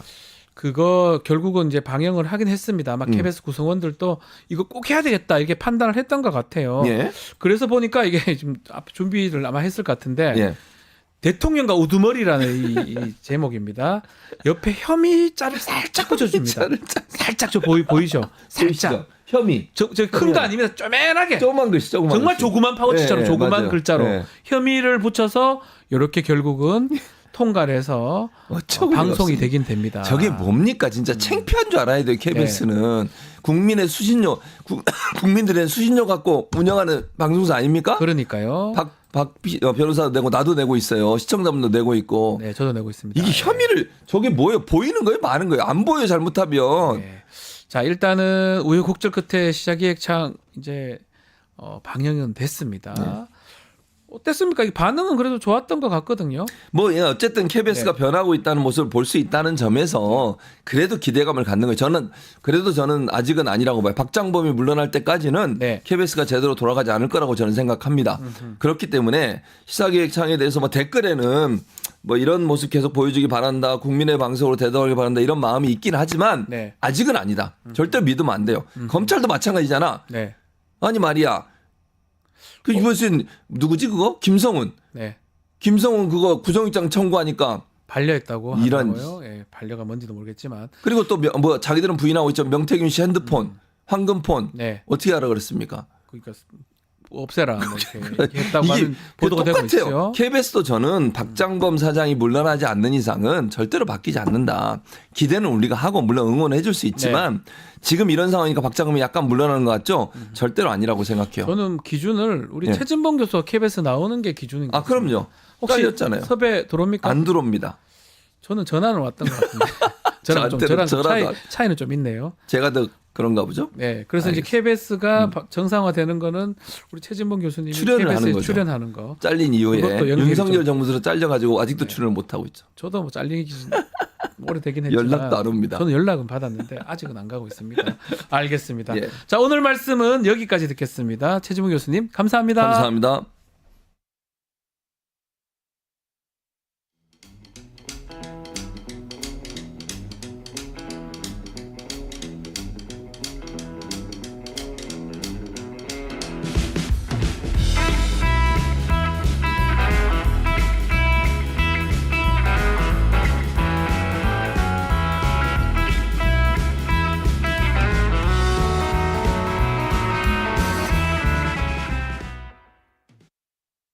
유튜브 구독하고 실시간 채팅과 댓글을 남기시면 매일매일 7천 TTCO를 드립니다. 참여 방법은 통통물 어플을 다운로드하고 회원가입과 로그인을 해주세요. 마이페이지에서 나의 회원 고유 번호를 복사해주세요. 유튜브 구독 후 실시간 채팅이나 댓글창에 고유 번호를 한 번만 입력하면 준비 끝! 지금 유튜브 채팅과 댓글 쓰기 참여하고 실천 TTCO 받아가세요. 이슈화합 시간입니다. 김철근 개혁신당 전 사무총장, 장윤미 전 민주당 법률위 부위원장 함께하겠습니다. 두 분 안녕하십니까? 예, 안녕하십니까. 네, 자 윤석열 대통령, 윤석열 씨, 자 헌재에서 헌법재판소 열리는 탄핵 심판 변론에 직접 어제 출석을 했습니다. 자 사실 현직 대통령 체포 구속도 처음이고 이런 변론 참여 출석도 뭐 처음이라고 봐야 될 것 같은데 왜 출석했을까? 요거부터 한번 짚어볼까요? 변론에 전혀 응하지 않고 조사도 제대로 안 받다가 요거는 다 갔던 거 이유가 뭘까요? 일단은 그 한남성에서 네. 농성전을 하다가 실패했잖아요. 실패했죠. 그리고 이제 구속이 되면서 사실상 윤석열 대통령이 헌재에서 네. 탄핵이 될 것이다라는 게 지배적인 상황이 됐죠. 이런 상황에서 윤석열 대통령이 나는 건재하다라는 걸 좀 보여줄 필요가 있고 또 하나는 예. 공수처 수사를 피해야 되잖아요. 아하. 피할 명분이 있어야 되지 않습니까? 예. 그래서 공수처 수사도 피하고 그다음에 제수복이 아닌 양복과 빨간 넥타이를 메고 정상적인 모습으로 헌재에 나와서 이 앉아 있는 모습 자체가 극우 지지자들에게 메시지가 가는 게 아닌가. 언제 하다는 걸 보여준다. 그리고 말이네요. 헌재 마지막 선고가 나올 때까지는 이른바 희망 고문을 주는 게 아닌가. 아하. 이런 생각이 좀 들어요. 예. 전략적으로 나온 네. 것이다. 이렇게 네. 짚어주셨습니다. 말씀대로 예. 정말 전 정치적 법률적 측면이 있는 것 같은데요. 네. 정치적으로는 본인의 건재함을 드러내는 것, 빨간 넥타이로 상징되는 본인의 어떤 네. 정치적인 행보, 그리고 이 부분에 대해서는 이걸 법률적으로 타개하기 어렵다는 그런 건 이미 판단을 내리지 않았을까 싶어요. 그러면 계속 나옴으로 인해서 얻는 정치적 이득. 왜냐하면 관저에서도 체포당할 때 몇몇 의원들한테 이렇게 얘기했다는 거 아닙니까? 정권 재창출에 미랄이 되겠다고, 네. 지지율이 오르고 있다고. 그 연장선상에서 해석이 되는 부분이 있고, 이제 법률적으로는 이건 징계 재판이잖아요, 기본적으로. 그렇죠. 그리고 형사 재판, 징계 재판 이런 부분에 대해서는 저희가 사건 수행할 때도 당연하지만 당사자의 의견을 배척할 수가 없어요. 이건 그 사람한테 직격이 되는 사안이기 그러니까요. 때문에 네. 더 민사보다도 훨씬. 그러면 이 대리인이 본인을 잘 대변해 주는 것보다 내가 내 입장을 훨씬 더 잘 강변할 수 있다라는 판단을 내린 것 같은데 결과적으로 그게 본인한테 이 법률적인 결론에 있어서 유리하게 작용할 것인가? 이미 그렇지 않구나. 어제 그 여러 나왔던 본인의 육성으로 확인된 내용으로 이미 이거는 진짜 이상한 국면으로, 그러니까 본인 입장에서는 네. 좋지 않은 결론으로 그냥 파국으로 가고 있다고 생각합니다. 자 그런데 나오는 과정에서 보니까 뭐 화장도 한 것 같고요. 네. 머리도 뭐 했고 또 수위보다는 쫙 정장 딱 착용해서 호소차 타고 왔거든요. 이거는 예우를 갖추게 해주는 것이다. 이렇게 봐야 되는 겁니까? 비판하는 사람도 있어서요. 어찌 보면 특혜죠. 특혜라고 봐야 예, 됩니까? 물론 이제 현직 대통령이고 그다음에 최종적으로 뭐 1심 선고나 이런 것도 아직 안 났기 네. 때문에 무죄 추정의 원칙이라든지 뭐 이런 지점들이 있어서 저렇게 이제 할 수 있도록 약간의 뭐 그 특혜 비슷하게 주는 건데 저는 저런 모습을 영상으로 TV로 보여주게 하겠다는 것 자체가 그 자체가 지지자들에게 대한 메시지다. 메시지다. 예. 메시지다. 이른바 친왕병, 근왕병들이 널리 본인을 중심으로 구치소로 그다음에 헌법재판소로 시위대를 부르는 거거든 저게. 네. 이거 정말 이미 끝난 상황이거든요. 국민들 입장에서 보면요. 현직 대통령이 구속됐다는 그 자체만으로도 엄청난 충격이고 예. 더군다나 그런 상황이 이미 실현이 됐잖아요. 그러면 헌법재판소가 이걸 되돌릴 수 있겠습니까? 못 돌릴 것 같아요. 아니 되돌리는 순간 네. 이 나라는 거의 망하는 거예요. 네. 세계가 우리나라를 어떻게 보고 있겠어요. 지금 경제가 불확실성이 커지면 커질수록 상황은 더 악화될 상황인데 네. 지금 제가 볼 수 있는 국민들은 이미 윤석열 대통령은 우리 눈에서 페이드아웃 됐어요. 네. 그런데 스스로 계속 나오고 있는 거예요. 제가 봤을 때는. 예. 국민들 눈에 정상적인 모습으로 비칠 수 있도록 그래서 계속 끝까지 헌재가 선고될 때까지 희망 고문을 주려고 하는 지지자들에 대한 메시지다. 저는 그렇게 보여지는 거예요. 어제 이 출석에서 답변하는 것도 네. 참 계엄 정당성 본인의 입장도 밝혔고 뭐 여러 가지 얘기를 하던데 그 답변 부분 질문에 대한 답변 부분 네. 어떻게 들으셨습니까? 저는 어이가 없었고요. 예. 일단 궤변이라는 생각이 들었고 이게 재판부를 설득을 할 수조차 없는 거예요. 그러니까요. 여러 이야기들이 나왔는데 예. 일단 저는 그 주심 재판관도 네. 그렇지만 문영배 지금 재판장이죠. 재판장 예. 을 역임하고 있는데 질문을 던지지 않습니까? 아니 비상 입법기구 쪽지는 본인이 건넸냐라고 일단 물어요. 네. 그러니까 이 지금 보도에 따르면 영장실질에서도 딱 한 질문이 나왔는데 그걸 물었다는 거 아닙니까? 이게 핵심 중에 핵심이라서 그런 거예요. 가장 중요한 것이다. 예, 헌법과 개헌법에 따르더라도 이게 설사 정당한 개헌의 요건이 무르익어서 개헌 발동을 했더라도 국회를 군의 통할 아래 둘 수 없어요. 네. 국회를 해산하거나 비상 입법기구를 만들 수 있는 법적 근거가 전혀 없어요. 이게 사실이냐고 묻는 겁니다. 그게 드러나는 순간 이거는 더 들여다볼 여지도 없는 그 길목에 있는 질문이거든요. 네. 그런데 영장실질을 받을 때는 차은경 부장판사한테 아 글쎄 생각이 잘 안 나는데 김용현이 했나 뭐 이렇게 얘기를 했다라는 거잖아요. 그런데 어제는 명시적으로 내가 하지 않았다. 하지 않았고 했다면 김용현 전 장관이 했을 것이다. 그러기 어렵습니다. 그 내용을 보면요. 비상입법기구를 만드는데 예산 지원하고 지금 국회에 가는 예산 지원 다 끊으라는 취지예요. 굉장히 정밀하게 돼 있고 포고령과 똑같은 폰트와 그 형식을 갖춰서 만들었는데 모르겠습니다. 쓰는 거 작성하는 실무를 김용현 전 장관이 했는지 모르겠지만 이걸 윤석열이 허가 없이 했다라고 보여지지 않아요.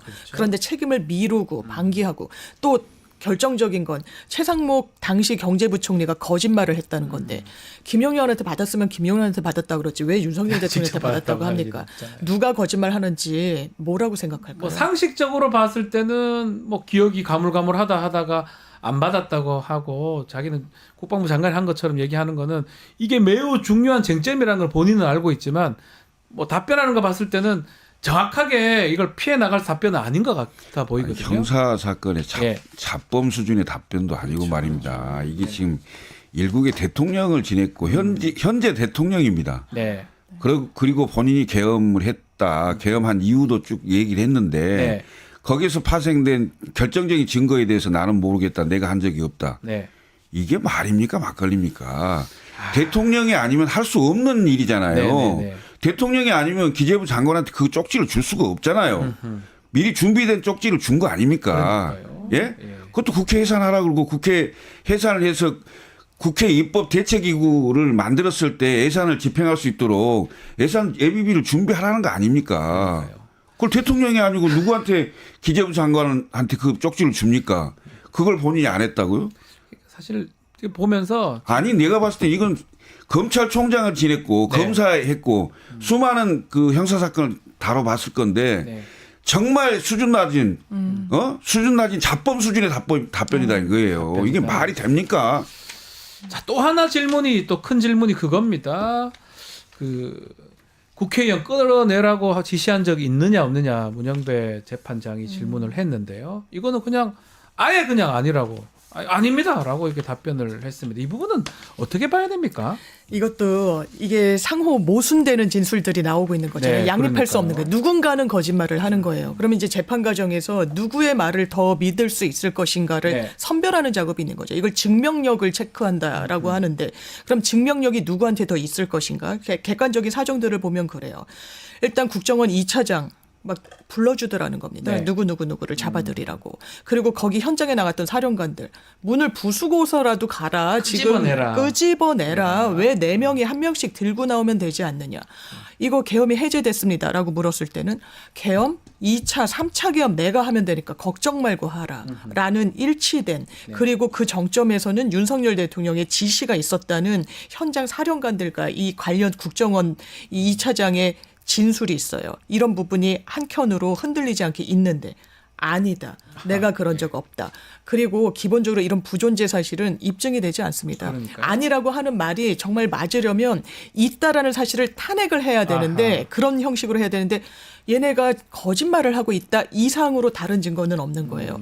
그러면 누가 거짓말을 한다고 재판부가 생각하겠습니까? 그러니까요. 박근혜 대통령은 형사 재판에 나서지 않는다는 것만으로도 이 헌법 수호의 의지가 없다라고 판단을 받았어요. 파면 사유 중에 하나였습니다. 그렇죠. 재판정에서 거짓말을 한다. 판사 앞에서, 재판장 앞에서, 국민 앞에서 용서받을 수 없는 겁니다. 이게 누가 보더라도 정말 지금 장유변호사 말씀하셨지만 그 사령관들 진술은 매우 구체적입니다. 매우 구체적이고 거짓말할 이유를 찾아야 될 거 아니에요. 그래야 그 진술을 탄핵할 수 있는 것 같은데 이게 중요한 건 근데 아니다 이렇게 얘기해도 될 일입니까 이게? 아니, 본인만 혼자 아니라고 뭐 하겠어요. 그러니까요. 이게 뭔 의미가 있습니까? 그러니까 중요한 것은 복수의 증언이 있잖아요. 네.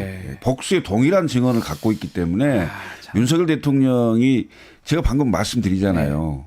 네. 일반 형사 사건의 잡범도 이렇게 답변 안 한다니까요. 예?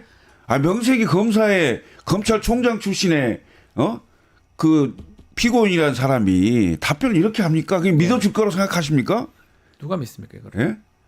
이건 얘기가 재판장이 한숨을 쉬었을 것 같아 속으로. 얘기 자체가 안 된다고 저는 보여져요. 네. 예. 참. 물론 네. 피고인이기 때문에 자기 방어를 해야 되겠다는 그 심정을 모르는 바 아니나 그래도 자기 객관화를 해서 네. 객관적으로 내가 이게 아니다. 그 말이 틀렸다라는 걸 증명해야 될 거 아니에요. 그 증명력이 전혀 없어요. 1도 없습니다. 네. 제가 봤을 때는. 오히려 역효과가 날 것 같다. 이 진술로서 아예 파면에 가까워진 거 아니냐 이 생각 들 정도로 더 심리가 필요한지 변론이 필요한지 의문스러운데 어쨌든 내일 23일 날 김용현이 출석을 합니다. 저 김용현 전 장관이 출석을 해서 증인 신문을 받게 되는데 이래 되면 이제 이 대면이 되는 거예요. 대질 같은 효과가 네네. 생깁니다. 특히 이제 제일 중요한 게 포고령 1호 이거 그리고 이 쪽지 비상계엄 입법기구 네. 쪽지 이거 문건 어떻게 보십니까? 진실 공방이 될까요? 저는 그러려고 나오는 게 아닌가 싶어요. 윤석열 네. 대통령이 왜냐하면 다 자기의 지시를 받던 사람들이란 네. 말이에요. 특히 1호 증인 김용현 씨 같은 네. 경우에는 아주 핵심 중에 핵심인데 핑퐁이 있었어요. 포고령 1호? 왜냐하면 포고령 1호가 왜 중요합니까? 그것은 위헌 위법적인 이 계엄이었다는 거의 증거물이에요. 맞습니다. 정치 활동을 일체 국회를 마비시키고 못하게 하고 이런 부분과 관련해서 문제가 되는 걸 아는 거예요. 그러니까 비겁한 답변을 하는 겁니다. 네. 이거 김용현이 잘못 써왔어. 이거 잘못 뺏겨왔어. 근데 누가 그러더라고요. 잘못 뺏겼다면 과거에 이런 포고령이 있어야 된다는 거잖아요. 네. 유신 때도 정치 활동을 정치 관련 집회 시위를 중지해도 국회를 해산하고 없앤다는 그런 포고령이 들어간 적은 없다는 거예요. 아하. 그러니까 뭘 베낄 것 자체도 없는데 베낄 게 없는데. 김용현한테 다 미루죠. 김용현 씨 측 변호인들이 바로 직격했습니다. 대통령이 봤다던데. 그리고 저는 이 후자의 이 주장이 더 설득력이 있죠. 이걸 대통령이 보지 않고 네. 알아서 김용현이 써온 거를 그냥 발표하라고 했다? 그 더 믿기 어려운 거예요. 왜냐하면 네. 계엄을 발동할 수 있는 유일한 사람은 대한민국의 한 명, 윤석열입니다. 당시 대통령. 그런데 네. 그 증언을 할 때 눈을 부릅뜨고 있겠죠. 그러니까 지금 국회 소추 대리인단이 이거는 퇴정을 시키거나 아니면 개폐막을 설치해야 된다. 커튼을 치고 네. 얼굴 안 보고 좀 하게. 원래 형사재판에서 성범죄나 그렇게 보통 합니다. 그렇게 그렇게 하죠. 하거든요. 왜냐하면 그 위축이 될 수 그렇죠. 있는 피해자 상황인데. 가해자가 같이 만나면. 그런데 지금은 네. 위축될 수 있는 상황인 거죠. 왜냐하면 제가 김용현 씨 답변을 보고 좀 놀랬던 게 이른바 그 비상 입법기구 문건과 관련해서 네. 당신이 썼냐 당연히 물을 거 아니에요. 그 예. 대리인단이 김용현이 썼다던데 뭐 이런 식의 답변이 나온 걸로 봐선 이미 좀 위축이 되고 위축이 돼 있고 있다. 진실을 이야기하지 못할 가능성이 있다. 그걸 의도하기 위해서 전 윤석열 대통령이 나온다고 아니 봅니다. 근데 예. 그렇다고 해서 김용현 전 장관이 내란 속에 맞아요. 우두머리로 본인이 뒤집었을 생각은 그럴 없을 수는 거 아닙니까? 네, 네, 네. 맞습니다. 예. 내란 속에 우두머리는 최고형이 사형인데, 네. 예? 그럼 대통령이 김용현 장관의 그 지시를 받아서 그 계엄령을 선포했다는 그렇게 거예요? 되는 거예요. 이게 말이 안 되잖아요. 그다음에 기본적으로 대통령의 자리에 있는 사람이 국방장관의 그 의견을 받아서 했다고 선 치더라도 책임을 져야 되죠. 모든 책임의 정점은 대통령이죠. 본인이 한 건데요. 이 너무 비겁한 거 아닙니까? 이것도 비겁한 거다. 비겁하죠. 혹시 김용현 전 장관이 나와서 아주 신랄하게 비판하고 다 까발릴 가능성은 없는 건가요? 제가 보기엔 그 변호인들이 네. 김영원 장관을 설득할 수도 있어요. 잘못하면 뒤집어 당신이 쓴다. 우두머리로 뒤집어 씌울 수도 있는데 둘 다 우두머리가 될 수도 있어요. 만약 네. 이렇게 되면. 맞아요. 그거 둘다 어떻게 할 거냐. 우두머리. 예. 그럼 다 일일이 지시받은 거에 대해서 변호인 입장에서는 당연히 그 당사자를 설득해서 얘기할 수 있도록 할 수도 있다. 그렇죠, 그렇죠. 나는 그렇게 보여져요. 예. 그래서 아마 내일이니까요. 내일 어떻게 좀 진행이 될지, 김용현 전 장관이 과연 어떤 말을 하게 될지, 오히려 김용현이 말 맞추기 해가지고 뭐 됐다 그러면 그건 더 저는 안 좋게 보이거든요, 사실은. 아니 안 좋게 보이는 게 아니고 네. 명색이 대통령에 있던 사람인데 네. 대통령 자리에 있는 사람이 국방장관이 시킨 대로 했다? 그게 말이 말이 안 됩니까? 맞잖아요. 말이 됩니까? 그다음에 윤석열 대통령의 성정상 그거 말이 안 되는 거예요. 그렇죠. 예. 그 스타일상. 버럭인데. 어제 하여튼 뭐 여러 가지 얘기들이 나왔는데 계속적으로 참석을 한다고 하니까 변론 기일 날 또 다시 주목하기로 하고요. 어제 좀 눈에 띄었던 게 변론 마치고 나왔는데 나오자마자 병원에 갔습니다. 구치소로 가지 않고. 특히 구치소에서는 공수처가 강제 구인하려고 기다리고 있었는데 구치소로 가지 않고 병원으로 간 거. 이건 어떻게 봐야 됩니까? 아마 뭐 안과 질환이 있었다라고 하고, 그러니까 통상 좀 그 원래 좀 몸이 좋지 않다라는 네네네. 뭐 이야기는 있으니까 그것 때문인가 뭐 당뇨 투병 중이라는 이야기도 그러니까요. 있고 하지만 일단 눈 질환 관련해서 갔다라고 하고 있고, 그런데 이제 눈길을 끄는 건 뭐 병원은 갈 수 있죠 당연히. 그런데 그 시간에 공수처가 구치소에서 대기를 하고 있었다는 거예요. 네. 그러면 기본적으로 이런 행형 관리는 법무부에서 하는 것이고, 이 부분과 공수처의 어떤 소통은 최소한 잘 되지 않고 있구나라는 게 확인이 된 점에서 좀 의미가 있는 것 같고, 이 강제 구인과 관련해서도 뭐 국민의힘에서는 법이 없는데 어떻게 사람을 강제로 끌어내냐 하지만 네. 법이 없는 건요, 구속 수감된 피의자가 이런 조사를 거부하는 전례가 거의 없기 때문이에요. 그래서 판례가 있는 거죠. 영장이 한번 발부되면 강제 인치할 수 있는 그런 그 법원이 발부한 영장의 효력에 따라서 가능하다. 가능하죠. 아마 그 사람도 아주 이례적인 행동을 했었던 것 같아요. 이 판례를 만든 사람들. 그 이후에 이제 윤석열 씨가 있는 겁니다. 그러니까요. 수사에 불응하고 또 불응할 여러 사유를 만드는 게 아니냐는 그런 인식을 자초하는 거예요. 공수처에 안 나가면서 헌재는 나가고, 헌재에서 들어갈 때 공수처가 대기하고 있는 걸 알았는지 몰랐는지 뭐 모르겠습니다만 어쨌든 병원으로 향하고. 가버리고. 예, 비겁하죠. 어떻게 봐요? 이거 좀 미리 좀 이렇게 협조가 되거나 얘기가 좀 됐었어야 되는 거 아닌가 싶기도 한데요. 한남동 관저에서 예. 구치소로 구속영장을 왜 발부할 수밖에 없었던 그 이유가 설명되는 것 같아요. 아, 구치소에 있으면서도 수사를 안 받아. 아하. 구치소에 그러네요. 있으면서도 병원을 다녀. 아무 상관없네요. 예. 그러면서도 술만 못 먹을 뿐이지 똑같네요. 그것도 모르죠. 아, 그렇습니다. 아, 그것도 모르다고요? 그건 아니겠죠. 그러니까 증거 인멸의 우려가 있다 이런 얘기였잖아요. 네. 그러니까 구속이 될 수밖에 없는 사유를 본인 스스로 다 입증하고 증명해 주는 거고요. 예. 현직 대통령으로서 누릴 수 있는 모든 특권은 구치소에 있으면서도 누리겠다. 아, 예. 일반 형사범이 저렇게 할 수 있습니까? 안 됩니다. 할 수 있어요? 아, 병원에 지금 가는 게 참 병원 가더라도 굉장히 오랜 시간에 9시까지 있었다면서요? 다 수속이 굉장히 복잡해요. 나가기 힘들어요. 그러니까요. 이건 뭐 현직 대통령이기 때문에 할 수 있는 거잖아요. 이건 그야말로 공수처 수사 피하기의 일환입니다. 네. 예, 이렇게 하면 안 되죠. 공수처도 좀 안타까운 게 뭐 이런 것들을 아마 입장이 좀 그럴 거예요. 이런 진작에 좀 알았으면 헛걸음은 하지 않았을 거 아니에요. 그렇죠. 좀. 강제 구인한다고 얼마나 기다렸겠습니까? 예. 그러니까 저녁 9시에 계속 저기 있다 그냥 온 거잖아요. 나중에 알게 돼서. 예. 뭔가 지금 말씀처럼 뭐 할 수 있는 거는 피할 수 있는 거는 모두 다 하는 것 같다. 이런 얘기도 있습니다. 가동할 수 있는 자원을 네. 모두 다 동원하고 있는 거예요. 그 네. 의도는 너무 뻔한 거예요. 어쨌든 반격의 기회를 차곡차곡 쌓아가지고 모색하겠다는 거고, 네. 그리고 본인이 정말 돌아올 수 있다라는 그런 인상을 본인 지지층한테는 주겠다는 건데, 네. 이거는 완전히 그냥 헛된 망상에 가깝습니다. 지금 변론도 기본 골자는 망상에 근거하고 있는데, 망상에, 예. 이런 기대도 망상이에요. 정말 대한민국에 대해서 일말이라도 책임감이 있는 지도자라면 네. 이렇게 국론을 분열시키면 안 되죠. 네. 자기 때문에 서부지방법원이 완전 초토화되고 사법부가 완전히 무너지고 있는 이런 상황 속에서 어떻게 이런 전략을 펴니까? 최소한의 양식이 있다면, 양심이 있다면 지도자 그래도 대통령씩이나 한 양반인데 어떻게 메시지를 경찰도 잘못했고 뭐 지지자들 평화를 어째 뭐 향해라라고 이야기는 하지만 아주 양비론을 취하면서 비겁한 행태를 하고 있는다.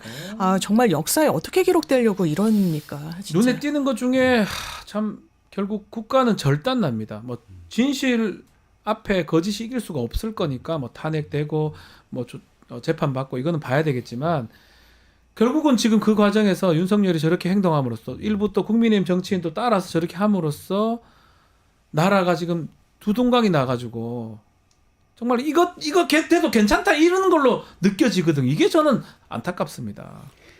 그러니까 그 본인이 알 거예요. 검사도 있고 검찰총장도 더 잘 있고. 알겠죠. 자기가 그다음에 한 행동을. 더군다나 박근혜 대통령 국정농단 때 본인이 주인공 수사했어요, 본인. 수사를 했던 검사였기 때문에 특별검사였기 때문에 이 내용을 왜 모르겠어요. 안 된다는 거 알 겁니다. 네. 그럼에도 불구하고 마지막까지 끝까지 이제 국론 분열에 그 소용돌이 속에 네. 본인이 계속 서는 건데 그게 무슨 정치라고 생각하는지는 나는 모르겠습니다만은 이거 안 되는 거거든요. 그나마 반성하고 자숙하려면 수사에 적극 협조하고 네. 그다음에 자기 변론이 필요하다면 물론 헌재 나갈 수 있어요. 예?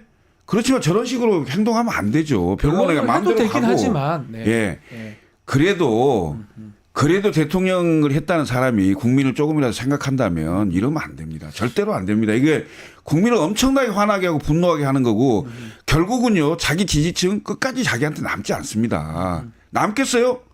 인용되는 순간 그게 남겠냐고요. 네. 예. 저는 그 더 눈에 띄는 게 그 국민의힘 정당의 지도부라든지 아니면 네. 그 정치인들 특히 양비론을 계속 펼쳐요. 예. 폭도도 잘못이면 경찰 잘못이다. 예. 등으로 결국은 윤석열 아직까지 옹호하고 비호하는 모습이거든요. 예. 어떻게 봐야 됩니까 앞으로? 진짜 저는 역사에 죄를 짓는 거다. 정말 보수 정당이 이러면 안 돼요. 네.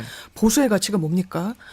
법치주의를 무엇보다 소중한 가치로 지향하는 거예요. 사법부가 공격을 당했는데 제가 권영세 비대위원장한테 너무 실망을 한 게 온건하고 합리적이다는 평가가 있고 그랬는데 당을 완전히 다른 잘못된 방향으로 이끌더라고요. 이렇게 네. 이야기합니다. 비겁한 사법부, 권력의 눈치를 보는 사법부 이렇게 이야기하는 순간요. 네. 지금 폭도 어떻게 반응합니까? 윤석열 대통령 마찬가지예요. 불법의 불법을 수사기관과 법원이 자행하고 있다 그랬어요. 법원이 발부한 영장을 거짓 공문서라고 칭합니다. 네. 그러면 이 폭도들이 뭐라 그럽니까? 뭐 판사도 불법을 해? 우리라고 불법을 왜 못하냐라고 그러니까요. 반응하는 거예요. 그 귀결은 너무나 명약관화한 거예요. 이런 상황을 자초한 겁니다. 윤상현 의원은 어떻습니까? 사실 판을 깔아줬죠. 김민전 의원은 또 어떻습니까? 그럼 그 이후에 제대로 정말 대한민국의 공당으로서의 자세를 견지하느냐? 아니요. 이 부분과 관련해서도 제일 나쁜 게 저는 양비론이라고 봐요. 네. 이건 가치가 충돌하는 문제가 아니에요. 경찰 불법 공권력과 어떤 폭도들의 격돌이 아니에요. 그냥 이 부분은 사법 정의를 실현하는 측과 그것을 무너뜨리려는 다툼입니다. 이게 마치 가치 중립적인 것처럼 뭔가 격돌하고 충돌의 여지가 있는 것처럼 프레임을 전환하고 이 주제를 완전히 오도해 버리죠. 그러면서 이 상황을 어떻게 보면 정치적인 자산으로 삼으려고 하는 겁니다. 한편으로는 이해가 돼요. 과거에 박근혜 전 대통령 탄핵 국면에서 개혁보수 이런 기치 걸었지만 국민 외면받았고 그냥 낱낱이 흩어졌고 그리고 결국에 정권을 빼앗기고 우리가 지금이라도 뭉치자라는 그런 전략. 그런데 길게 봐야 되지 않겠습니까? 네. 국민들이 지금 이렇게 극우화되고 있는 국민의힘을 어떻게 지지합니까? 지지하는 순간 대한민국은 망하는 거예요. 어떻게 보십니까? 우리 사무총장님의 질문 좀 드리고 싶은 게 국민의힘이 그런 시기를 놓친 것 같아요. 출당을 시키던 대통령이 끊어였으면 이런 일까지 오지 않는데 지금 거의 끝까지 같이 가려는 모양새로 지금 보이거든요. 그러니까 국민의힘 자체가 극우가 되는 거예요. 아, 그러니까요. 예, 전강훈당이 되는 거예요. 거의 제가 봤을 때는 오른쪽에 한 15%의 네. 기대는 예. 그리고 그 국민의힘의 그 주도 세력이 네. 주로 그 보수 극렬 보수층이 많다고 하는 지역에 그 지역구 출신들이 거의 대부분이기 때문에 TK나 영남 지역. 거기에 예. 취해 있는 게 아닌가 이런 생각이 드는데 네. 영원히 비주류로 전락할 가능성이 있다. 집권할 가능성 거의 제로로 지금 수렴되는 게 아니냐. 아. 물론 몇 명의 국회의원이 될지는 모르겠습니다만은 집권하고는 거의 거리가 먼. 왜? 그러니까 그 지역만 장악하는 거잖아요. 맞습니다. 집권하려면 전국적으로 예. 돼야 되는데. 이른바 영남 자민련을 향해 가고 있는 게 아닌가 이런 네. 생각이 들어요. 오히려 훨씬 의석수나 지지율은 축소할 가능성이 있다. 더군다나 지금 두 번의 탄핵된 대통령을 배출한 정당이잖아요. 네. 이런 상황이 국민들 내리에 있을 건데 이 상황을 적절하게 끊어내지 못한 정치적 결단이 없는 이 정당이 네. 과연 국민들에게 신뢰를 받을 수 있겠습니까? 라는 생각이 드는 거죠. 이걸 모르지 않을 거 모르나요? 왜 끝까지 저렇게 가고 좀 눈에 띄는 게 그 안에서도 일부 뭐 정말 소수 의원밖에 없어요. 네. 대다수 의원이 그래도 국회의원이고 하나하나가 입법기관이고 네. 하나하나가 헌법기관인데 왜 말들을 못하고 그냥 끌려가는지 궁금하거든요. 끌려가는 게 아니고요. 예. 제가 보기에는 극렬 보수 유튜브와 네. 그다음에 그 거리에 아스팔트에 나와 있는 지지층과 네. 그다음에 지역의 그 골수 지지층이라고 하죠. 골수 네. 지지층 우파 예. 그 오른쪽에 있는 분들 이분들에 완전히 쌓여 있는 거예요. 쌓여 있다. 예. 그래서 아예 안 보이는 거 포위된 거죠. 이게 극우 유튜버들의 엄청난 극성에 네. 못 견디는 거죠. 제가 봤을 때는. 네, 장 변호사님. 저는 결탁하고 있다는 생각이 들어요. 이 결탁하고 있다, 사람들이 아예. 어떤 미래나 저는 윤석열 대통령을 지킬 생각도 없다라고 생각해요. 예. 오로지 자신의 정치 생명을 연장하는 데 몰입하고 있는 거다. 그러면 어떤 선택을 하는 것이 맞겠는가. 과거의 사례도 있기도 하고 지금 국민의힘에서 점점 정치적 지분을 넓혀가고 있는 이른바 완전 강성 아스팔트 우파 정강훈 목사로 대변되는 이 세력 무시 못합니다. 네. 이를테면 자기가 나중에 선거 치르는데 와서 낙선을 운동을 하고 그때 눈도장을 찍었니 안 찍었니 이러는 상황이 보이는 거예요. 내가 정치적으로 연명하기 위해서는 호흡기라도 달고 있기 위해서는 누구와 손을 잡아야 되는지에 대한 판단을 저는 그 관저 앞에 모습을 드러낸 의원들은 이미 내렸다고 생각합니다. 차라리 윤석열 대통령을 지키는 게 솔직하고 담백한 자세일 거예요. 자기를 지키는 이 상황 속에서도 극강의 정치적 이기주의를 보여주는 게 전 그 의원들이라고 생각합니다. 그 말씀이 좀 눈에 띄는 게 첫 번째 그 집행 때 떡국 먹으러 와라 했는데 떡국도 안 먹고 그냥 밥은 안 가기는 먹었죠. 갔더라고. 가긴 갔고 마지막 2차 때도 일부만 올라갔지 나머지는 들어가지 않았더라고. 그런 거 봤을 때는 변호사님 말씀대로 결국은 본인의 정치적 이익이나 본인의 이익 때문에 하는 거지. 다만 그 간 사람은 그래도 윤석열 지키려는 사람으로 보여. 또 그런 어떤 좀 괴리감도 들기도 하더라고요. 글쎄요. 제가 봤을 때 마지막까지 윤석열 대통령 옆에 네. 몇 분이나 계실까요? 결국은 없을 것이다. 예. 저는 거의 없을 거라고 보여요. 네. 그래서 그 윤석열 대통령을 지키기 위한 모습으로 비춰지기만 원하죠. 아 그런 것만. 실제 정치적 이익은 나의 이익으로 오기를 원하는 그런 상황이 아닐까요? 뭐 마지막 질문 좀 드려보면 이래 되면 극우 정당도 정당이지만 이게 마무리될 쯤에 국민의힘 정당이 위헌 정당이 이 가능성은 없는 겁니까? 이게 계속 그 얘기도 나오거든요. 이 정도면 정말 위헌 정당이 아닌가 싶어요. 예. 왜냐하면 사법부를 공격한 사람들한테 지금 현안 질의를 봐도 경찰이 문을 열어줬다. 아주 이게 편집 가공된 사실 예. 그런 영상을 틀면서 그리고 또 이게 논리적으로 안 맞는 게 경찰이 물러서 그랬다라고 하다가 또 지도부는 경찰이 민노총 앞에서는 순한 양처럼 하면서 이 정도면은 저는 공당으로서의 기능을 스스로 저버렸다라고 생각합니다. 오로지 권력, 국민 눈높이에 맞는 국민의 어떤 복지와 안위 그리고 민주주의 가치를 실현하는 데에는 하등 관심이 없는 정당처럼 보이고 그거는 본인들이 자초한 게 아니라 이미 그 길을 걸어가고 있는데 거기서 변하거나 모색하거나 그럴까 그래 보이지 않아요. 지지율이 지금 오른다라는 거에 고무돼 있어 보입니다. 실제로. 그거 한번 질문 드려요. 마지막 질문인데 네. 지지율이 상당히 올랐어요. 저는 1회석인 줄 알았더만 대다수 여론조사에 국민의힘 정당 지지율이 민주당보다 높은 게 많이 나오거든요. 이건 또 어떻게 봐야 됩니까? 일단 그 기본적으로 보수가 좀 결집하고 있다. 네. 이건 좀 봐야 인정이 돼야 되는 건데 네. 과대 대표되고 있다. 아하, 이런 과대 측면이 대표. 좀 있고요. 예. 예. 그다음에 이 지지율을 보면서 좀 고민해야 될 게 민주당이 굉장히 좀 고민을 많이 해야 될 지점이 있다라고 보여지고요. 또 하나는 이미 윤석열 대통령에 대해서는 국민들의 판단이 섰다. 이미 끝났다. 네. 라고 보여지는 것이 있기 때문에 중도층이나 나머지 분들이 적극적으로 여론조사에 응하지 않을 수 있다. 아하. 이런 거고 결과적으로는 과대 대표 되고 있는 게 아닌가. 가표집이라 하죠. 예. 그죠, 그거. 예. 그러나 일정 부분 그 동정이나 그 보수층의 지지가 결집하고 있는 측면도 있다고 그건 봐야 있다고 됩니다. 봐요. 근데 호남 지역에 제가 놀랐던 게 호남의 음. 출신이시니까 30몇 깜짝 놀랐어요. 호남이 그런 적이 있었나요? 국민의힘을 예, 없는데 지지하지 않는 걸로 알고 그 있는데. 방금 말씀드린 네. 대로 과대 대표, 과대 대표다. 그다음에 네. 나머지 분들이 윤에 대한 그 물으면 네. 아, 다 끝난 걸 왜 물어? 아, 더 이상 묻지 마. 끊어버릴까? 예. 그럴 가능성이 많다 이거죠. 알겠습니다. 그게 취해서 더 예. 그런 거 아니냐 이렇게 두 분 말씀 들어봤습니다. 자, 오늘 이슈합은 여기서 마무리해야 될 것 같습니다. 김철근, 장윤미 두 분과 함께했습니다. 감사합니다. 고맙습니다. 감사합니다. 자, 뉴스토마토 구독자 이벤트 하나 소개해드리겠습니다. 지금 실시간 채팅창 참여하시면 매일매일 2,000 통통 쿠폰 저희가 지급해드리고 있습니다. 매일 2,000원 상당의 할인 쿠폰 지급해드리는데요. 채팅창 링크에 있는 통통 모랩에 가입하고 회원 고유번호 코드 실시간 채팅창에 한 번만 붙여넣기 하면 이벤트에 참여하실 수가 있습니다. 댓글을 단다면 하루 5번까지 1,000통통 쿠폰씩 총 5,000 통통 쿠폰 드립니다. 자세한 것은 상단 고정 링크 아래 더보기란 참고해 주시면 됩니다. 내일은 김용남 의원과 함께하는 용가라 사대, 또 김필성 신주 변호사의 이슈 3합 준비되어 있습니다. 많은 시청 부탁드리겠습니다. 이어서 뉴스 인사 프라임 진행되니까 어디 가지 마시고 조금만 기다려 주십시오.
한 발 더 들어가는 고품격 시사대담 뉴스 인사 프라임 시작해 보겠습니다. 수요일 코너 최 타임입니다.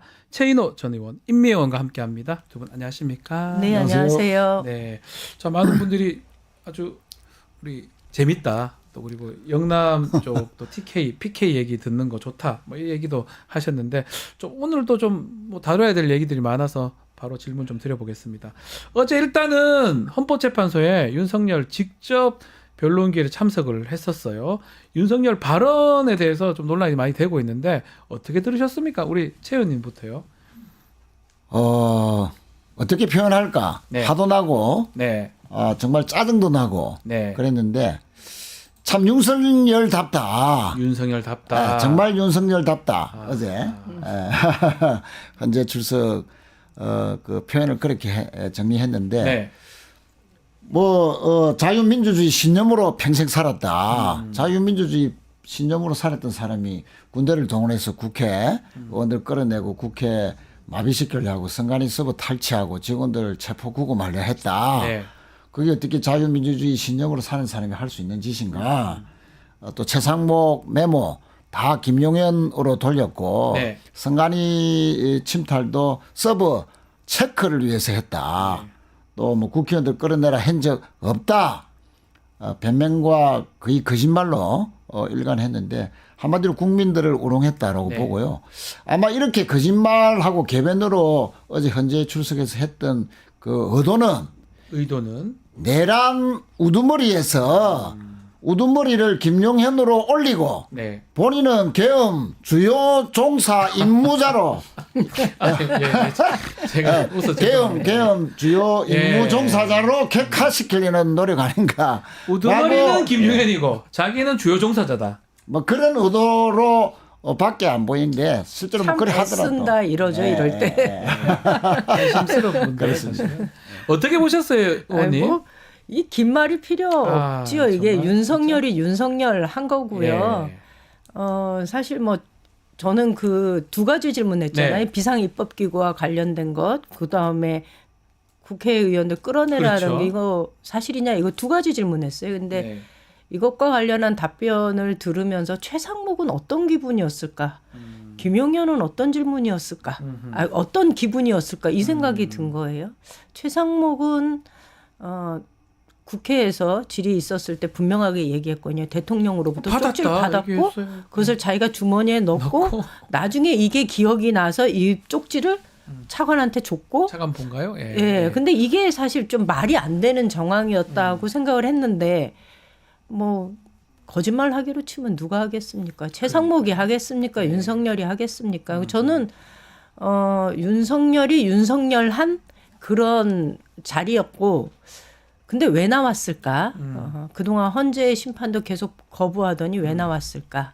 저는 이건 지지자들한테 메시지를 주기 위한 거지 다른 의도가 전혀 없다 이렇게 봅니다. 본인도 검사도 오래 했고 또 박근혜 예전 당시에 본인이 수사 그쵸. 책임자였어요 거의. 네네. 그런 상황이면 모르지 않을 건데 참 한심스러운 답변으로 저렇게 넘어갈 수 있을 거라고 생각하는 건지도 궁금하고 지금 공수처 수사도 계속 거부를 하고 있어요. 네. 어떻게 봐야 됩니까? 그러면 안 되면 그냥 검찰로 조기에 넘겨야 됩니까?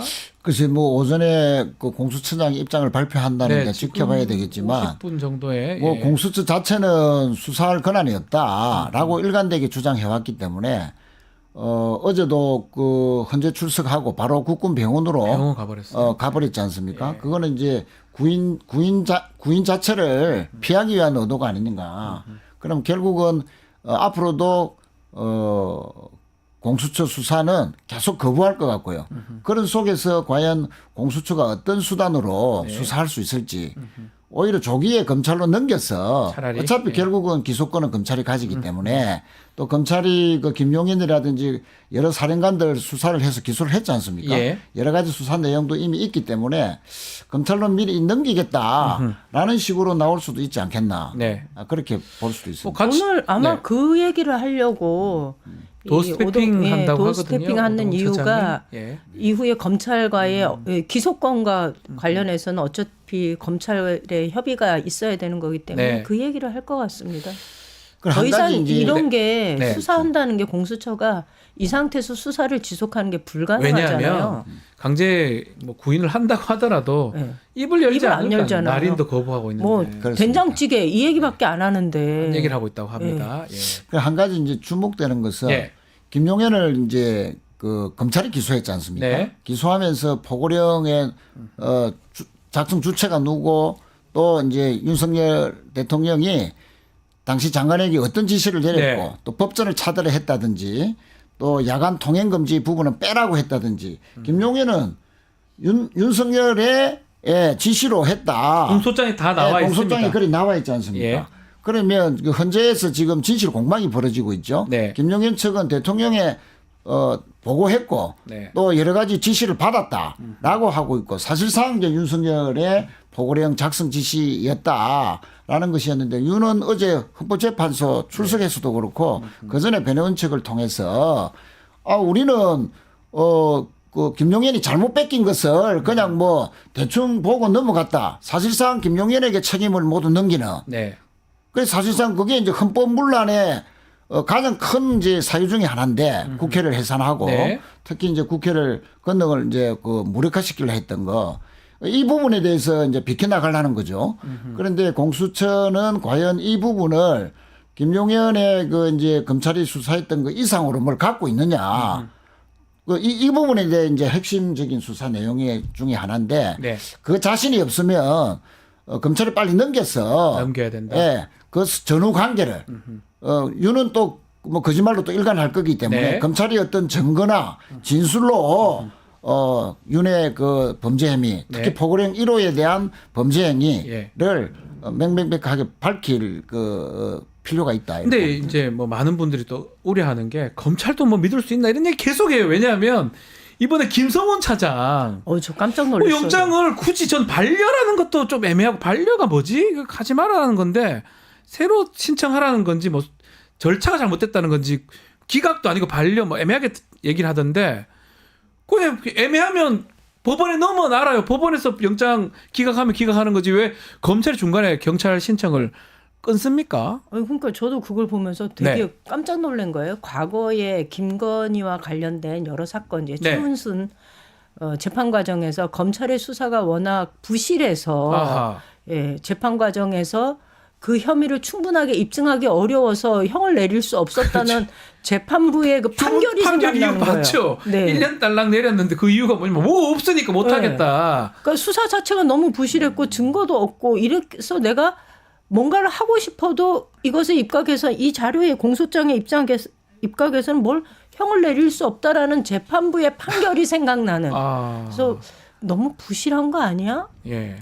그래서 검찰을 이게 믿을 수 있냐 이런 얘기들이 세간에 많이 나오고 있거든요. 저는 그런 네. 의혹을 갖거나 걱정을 하는 거는 당연하다. 음흠. 그런데 지금 상황에서 우리가 할 수 있는 거는 검찰이 이 사건과 관련해서 분명한 태도를 취해 줄 것을 전 국민적인 합의로 좀 압력을 넣고 국민들이 너희들의 행보를 지켜보고 있다라는 것을 감시의 눈을 좀 아하. 분명하게 인식시켜 주는 방법밖에 없다는 생각이 검찰이 듭니다. 국민을 의식하고 제대로 하게 만들어야 된다. 이거 방법밖에 없다. 이렇게 보시는 거군요. 그렇습니다.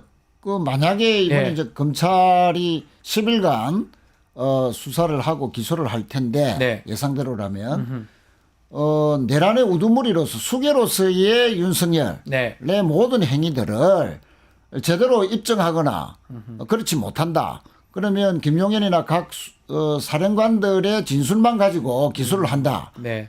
그러면 이제 내란 특검이 필요한 것이죠. 그러니까 시간이 지금 벌써 한 달 반이 지났지 않습니까? 물론 뭐 윤석열의 저항으로 압수수색도 못 했고 네. 각종 뭐 증거 인멸들이 벌어졌기 때문에 지금 계속 진행되고 있어요. 그렇습니다. 증거 인멸이. 예, 경호처 차장이 계속 그렇게 거부하고 있는데 그런 뭐 악조건이지만 네. 물론 그 주요 종사 임무자들의 진술도 증거를 할 수 있는 거 아닙니까? 증거죠. 뭐 예, 주요 증거죠. 예. 중요한 증거. 그렇다고 네. 하지만 그래도 본인 얘기가 있어야 된다. 그래도 본인의 진술을 받아내는 그런 그 수사 능력을 보여줘야 되고 그렇지 못하다면 그럼 특검이 필요한 이유가 거기서 또 제기되는 것이죠. 특검제 의원님한테 질문 좀 드려보면 특검을 지금 국민의힘이나 아니면 반대하는 입장에서는 이제 뭐 다 거의 검찰에 갔는데 뭐 구속도 시키고 특검이 뭐 필요하냐 하는데 요런 지금 최인호 의원님 말씀처럼 혹시나 미비한 부분 또 법적으로 불비한 부분이 있으니까 그렇죠. 특검 부분 어떻게 되는 거면 지금 올리긴 올렸잖아요. 최상목 올렸는데 대행한테. 지금 기류는 네. 최상목 권한대행이 거부권을 행사하지 않겠느냐라는 얘기가 솔솔 풍겨와요. 예. 이번에 국무회의에 안건 상정하지 않았다고 하고 네. 조금 더 기다려 보는 것 같은데 원래대로 하면 최상목 권한대행이 이것을 거부해야 할 명분이 없는 거예요. 예. 권한대행의 직위에 있으면서. 그런데도 이것을 이 거부권도 한두 번 해보니까 그것이 자신의 권한이라고 생각을 했는지 아마 네. 거부권을 행사할 거다 이런 얘기가 있어서 좀 걱정은 됩니다만 실제로 검찰이나 공수처에서 수사해내지 못했던 거 그리고 인지는 하고 있으나 더 이상 수사를 진행하지 못했던 사건에 대해서는 특검이 있어야 이 사건들을 수사를 해낼 수 있습니다. 맞습니다. 그래서 특검은 꼭 필요한데 저는 최상목 권한대행이 좀 현명하게 판단했으면 좋겠다. 지금 이 자신이 모셨던 자신을 키워줬던 윤석열이 지금 이 수사 과정에서 보여주는 일련의 태도가 정말로 한때 나라의 대통령으로서의 책임감 있는 모습인가라는 것을 본다면 그렇지 않잖아요. 네. 그러면 이 시점이라면 대한민국 사회의 이 불확실성을 근본적으로 제거할 수 있는 방법이 뭔가 특검을 받는 방법밖에 없는 거죠. 그리고 이게 사실 내용은요. 저희 의총할 때도 그 얘기 나왔어요. 아니 그렇게 국민의힘이 원하는 거 다 다 받아줬는데 해줬는데 그것도 안 한다. 네. 예. 이게 뭐냐. 예, 내부에선 맞습니다. 그런 불만도 있으면서도 그래도 지도부 입장에선 고육지책이죠. 하나라도 뭔가 성과를 해야 내는 되니까. 것을 국민들한테 보여줘야 하니 그래서 그들이 요구한 것들을 다수 반영해서 법안을 만든 건데 그것마저도 거부하는 게 자, 가정이긴 한데 최상목이 만약에 거부권 행사를 한다면 다시 또 돌아올 거 아닙니까? 또 3분의 2가 필요한 상황인데 그러면 국민의힘에서 이탈표가 생길 수 있습니까? 어떻게 보십니까? 지난번에 2표 차이로 이제 예, 거부됐지 않습니까? 198이었어요. 예. 글쎄요, 이제 2표 차이를 극복할 수 있을지, 그 부분은 좀 지켜봐야 되겠지만, 헌법적으로 문제가 되는 다고 시비를 걸었던 조항들 다 뺐지 않습니까? 다 뺐습니다. 예. 정말 다 뺐거든요. 관련 사건인지 그 부분으로 예. 또 핑계, 변명, 뭐 트집을 잡는 거 아니에요? 관련 인지 예. 수사할 수 있느냐 그 부분인데 예, 트집 지금 잡고 13번의 특검 중에서 관련 인지 사건 수사할 수 아니, 있다라고 다 돼 있습니다. 당연하요. 그거 없으면 한 번도 어떻게 빠진 적이 특검이 없고. 됩니까? 예. 아니 그러면 도둑질 예. 조사하다가 다른 도둑질 알았는데 그럼 수사 그만두고 그럼 중단해야 말이 됩니까? 안 그건 되죠. 아니잖아요. 예. 그건 있을 수도 없는 그 논리를 주장하고 있는 것이고 네. 최상목 대행이 여야 합의를 구실로 또 뭐 거부권을 행사할 수 있는 맹문을 찾을지도 모르는데 네. 방금 임 의원님 말씀처럼 아니 여당은 처음부터 협상할 의지가 없습니다. 그런데 법무부 차관도 국회에서 네. 이 헌법적인 뭐 위헌 부분은 다 삭제했다라고 이야기했지 않습니까? 맞습니다. 그럼 법무부 차관이 지금 대행 역할을 하고 있는데 대행한테 이거 거부권 행사하십시오. 건의를 해야 되는데 건의할 명분이 없다라고 했잖아요. 네. 법무부 차관이 건의할 사람이 위헌적 요소가 삭제됐다고 했으면 건의를 안 하겠죠. 네. 그래서 당연히 안 해야 되는데 최 대행이 어떤 선택을 할지 만약에 거부권을 한다면 이제 민주당의 원내 지도부의 이제 2표 극복에 어떻게 뭐랄까 협상력이랄까 또는 이제 작업 특히 탄핵에 찬성했던 분들 네. 그렇죠. 그분들을 예, 다 데리고 와야 그분들에 되는 대해서 거죠. 예. 그동안 작업을 했으면 예. 성과가 나오지 않겠나 보는데 근데 그건 의원님이 지금 잘 예, 김재섭 의원 같은 경우에도 비대위원으로 참여를 하면서 음흠. 그의 태도가 대단히 그 이후에 바뀌었습니까? 굉장히 애매한 애매해 모습을 보인다. 보이고요. 예. 그래서 쉽지는 않다. 왜냐하면 이제 한동훈이 물러나면서 소위 말하는 네. 잠깐만요. 자, 하나 지금 보네요. 오동훈 공수처장 지금 도 스태핑을 하고 있습니다. 네.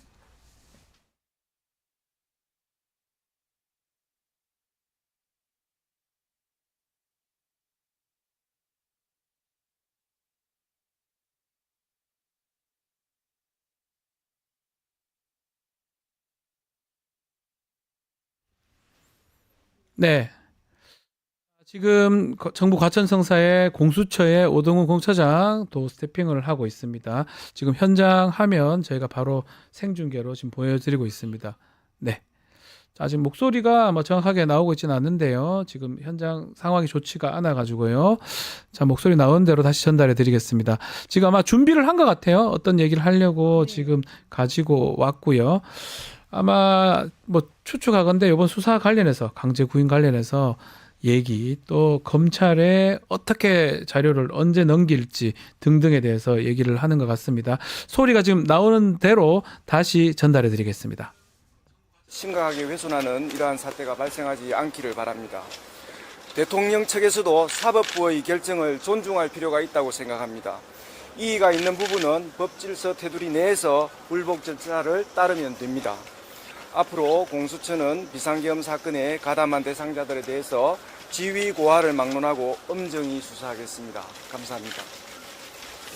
오늘도 윤석열 대통령 강제구인 재시도할 계획 있으실까요? 네, 오늘 강제구인 시도하겠습니다. 지금 여러 가지 지금 구속영장 심사에 지금 소환에 불응하고 있어서 불가피하게 강제구인에 나서고 있습니다. 구체적으로 오늘 오전인지 오후인지는 정해진 게 있습니까? 오늘 중으로 최대한 구인 열심히 하도록 하겠습니다. 근데 지금 강제구인이 좀 더 이상 실효성이 없다는 지적이 나오고 있는데 이에 대해 어떻게 보시나요? 그렇지만 지금 작년 12월 달에는 소환에 불응하였고 그다음에 올 1월에는 또 체포영장에 불응하였고 지금 또 구속영장 또 소환에 불응하고 있는 상태입니다. 우리 공수처는 법 질서 테두리 내에서 최대한 노력하는 모습을 보이는 게 맞다고 생각합니다. 네, 어제 윤 대통령 병원 방문을 언제 인지하셨을까요, 공수처? 공수처가 미리 인지한 건 아닌데 약간 지금 숨바꼭질 비슷하게 되어 있는데 저희들은 그 사실을 알고 병원까지 찾아가는 것은 여러 가지 인권 차원에서 맞지 않다고 생각해서 구치소에서 구인을 위해서 기다렸습니다. 근데 좀 이런 윤 대통령 측의 행보가 수사를 회피하려는 목적이 아니냐 이렇게 나오는 지적도 있는데요. 저희들은 일정 정도 그렇게 보고 있습니다. 어제 우리 수사진이 밤 9시까지 그 구인을 위해서 기다렸고 그다음에 또 그 시간 이후에 우리 구치소에 도착한 것으로 알고 있습니다. 그래서 그러한 점에 대해서는 매우 유감스럽게 생각합니다. 아까 강제 구인 시도하신다고 하셨는데 그러면 구치소 방문 조사 등이 어떻게 같이 대비를 하는 걸까요? 아니면 네. 계획 같은 것들은? 구인을 위해서 최대한 노력하고 그리고 또 방문 조사까지 현장 조사까지 포함해서 최대한 그 소환과 관련해서 노력하겠습니다. 지금 소연이 구치소에 협조 고문까지 보내셨다고 했는데 지금 교정당국이나 구치소 쪽에서 협조적이지 않은 상황인 건지도 궁금합니다. 교정 당국에서는 나름대로 협조를 하고 있고요. 다만 피의자 측에서 지금 조사에 불응하고 있는 그런 상황이고 최대한 설득하도록 노력하겠습니다. 검찰과 사건 송부 시점은 어디까지 협의가 되셨을까요, 지금? 송부와 관련해서는 검찰과 최대한 지금 협조하고 있습니다. 그 여러 가지 절차에 미흡함이 없도록 최대한 신속하게 처리하도록 하겠습니다. 지금 설 연휴 기간도 있는데 28일 전에 혹시 넘기실 가능성? 네, 그러도록 노력하겠습니다.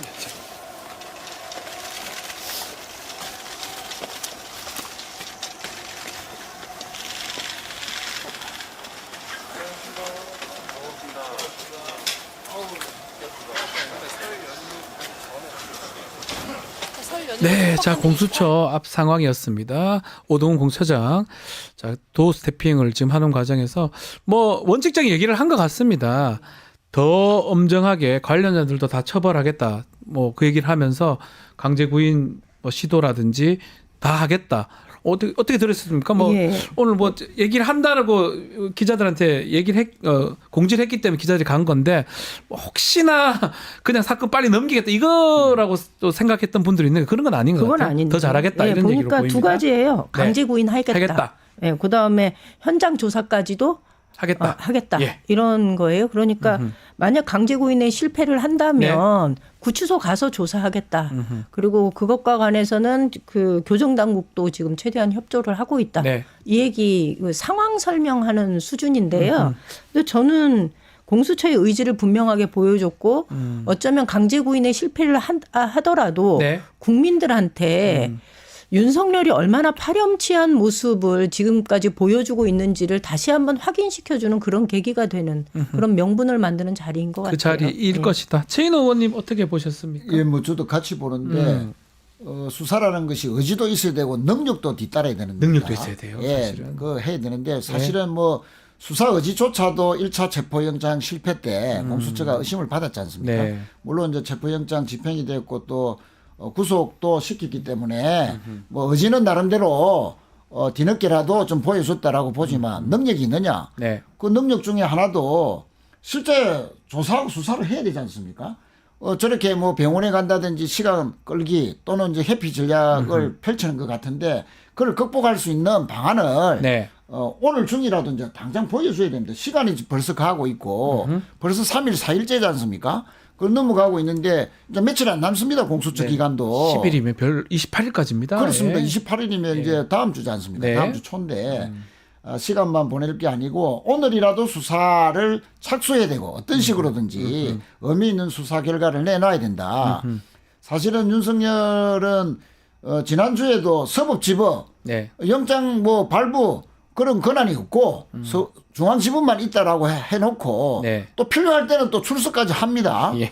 예, 그래서 선택적으로 쇼핑하듯이 사법기관을 이렇게 네.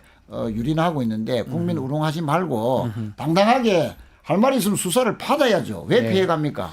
다시 한 번 말씀드리겠지만 지금 공수처장 도 스태핑을 했고요.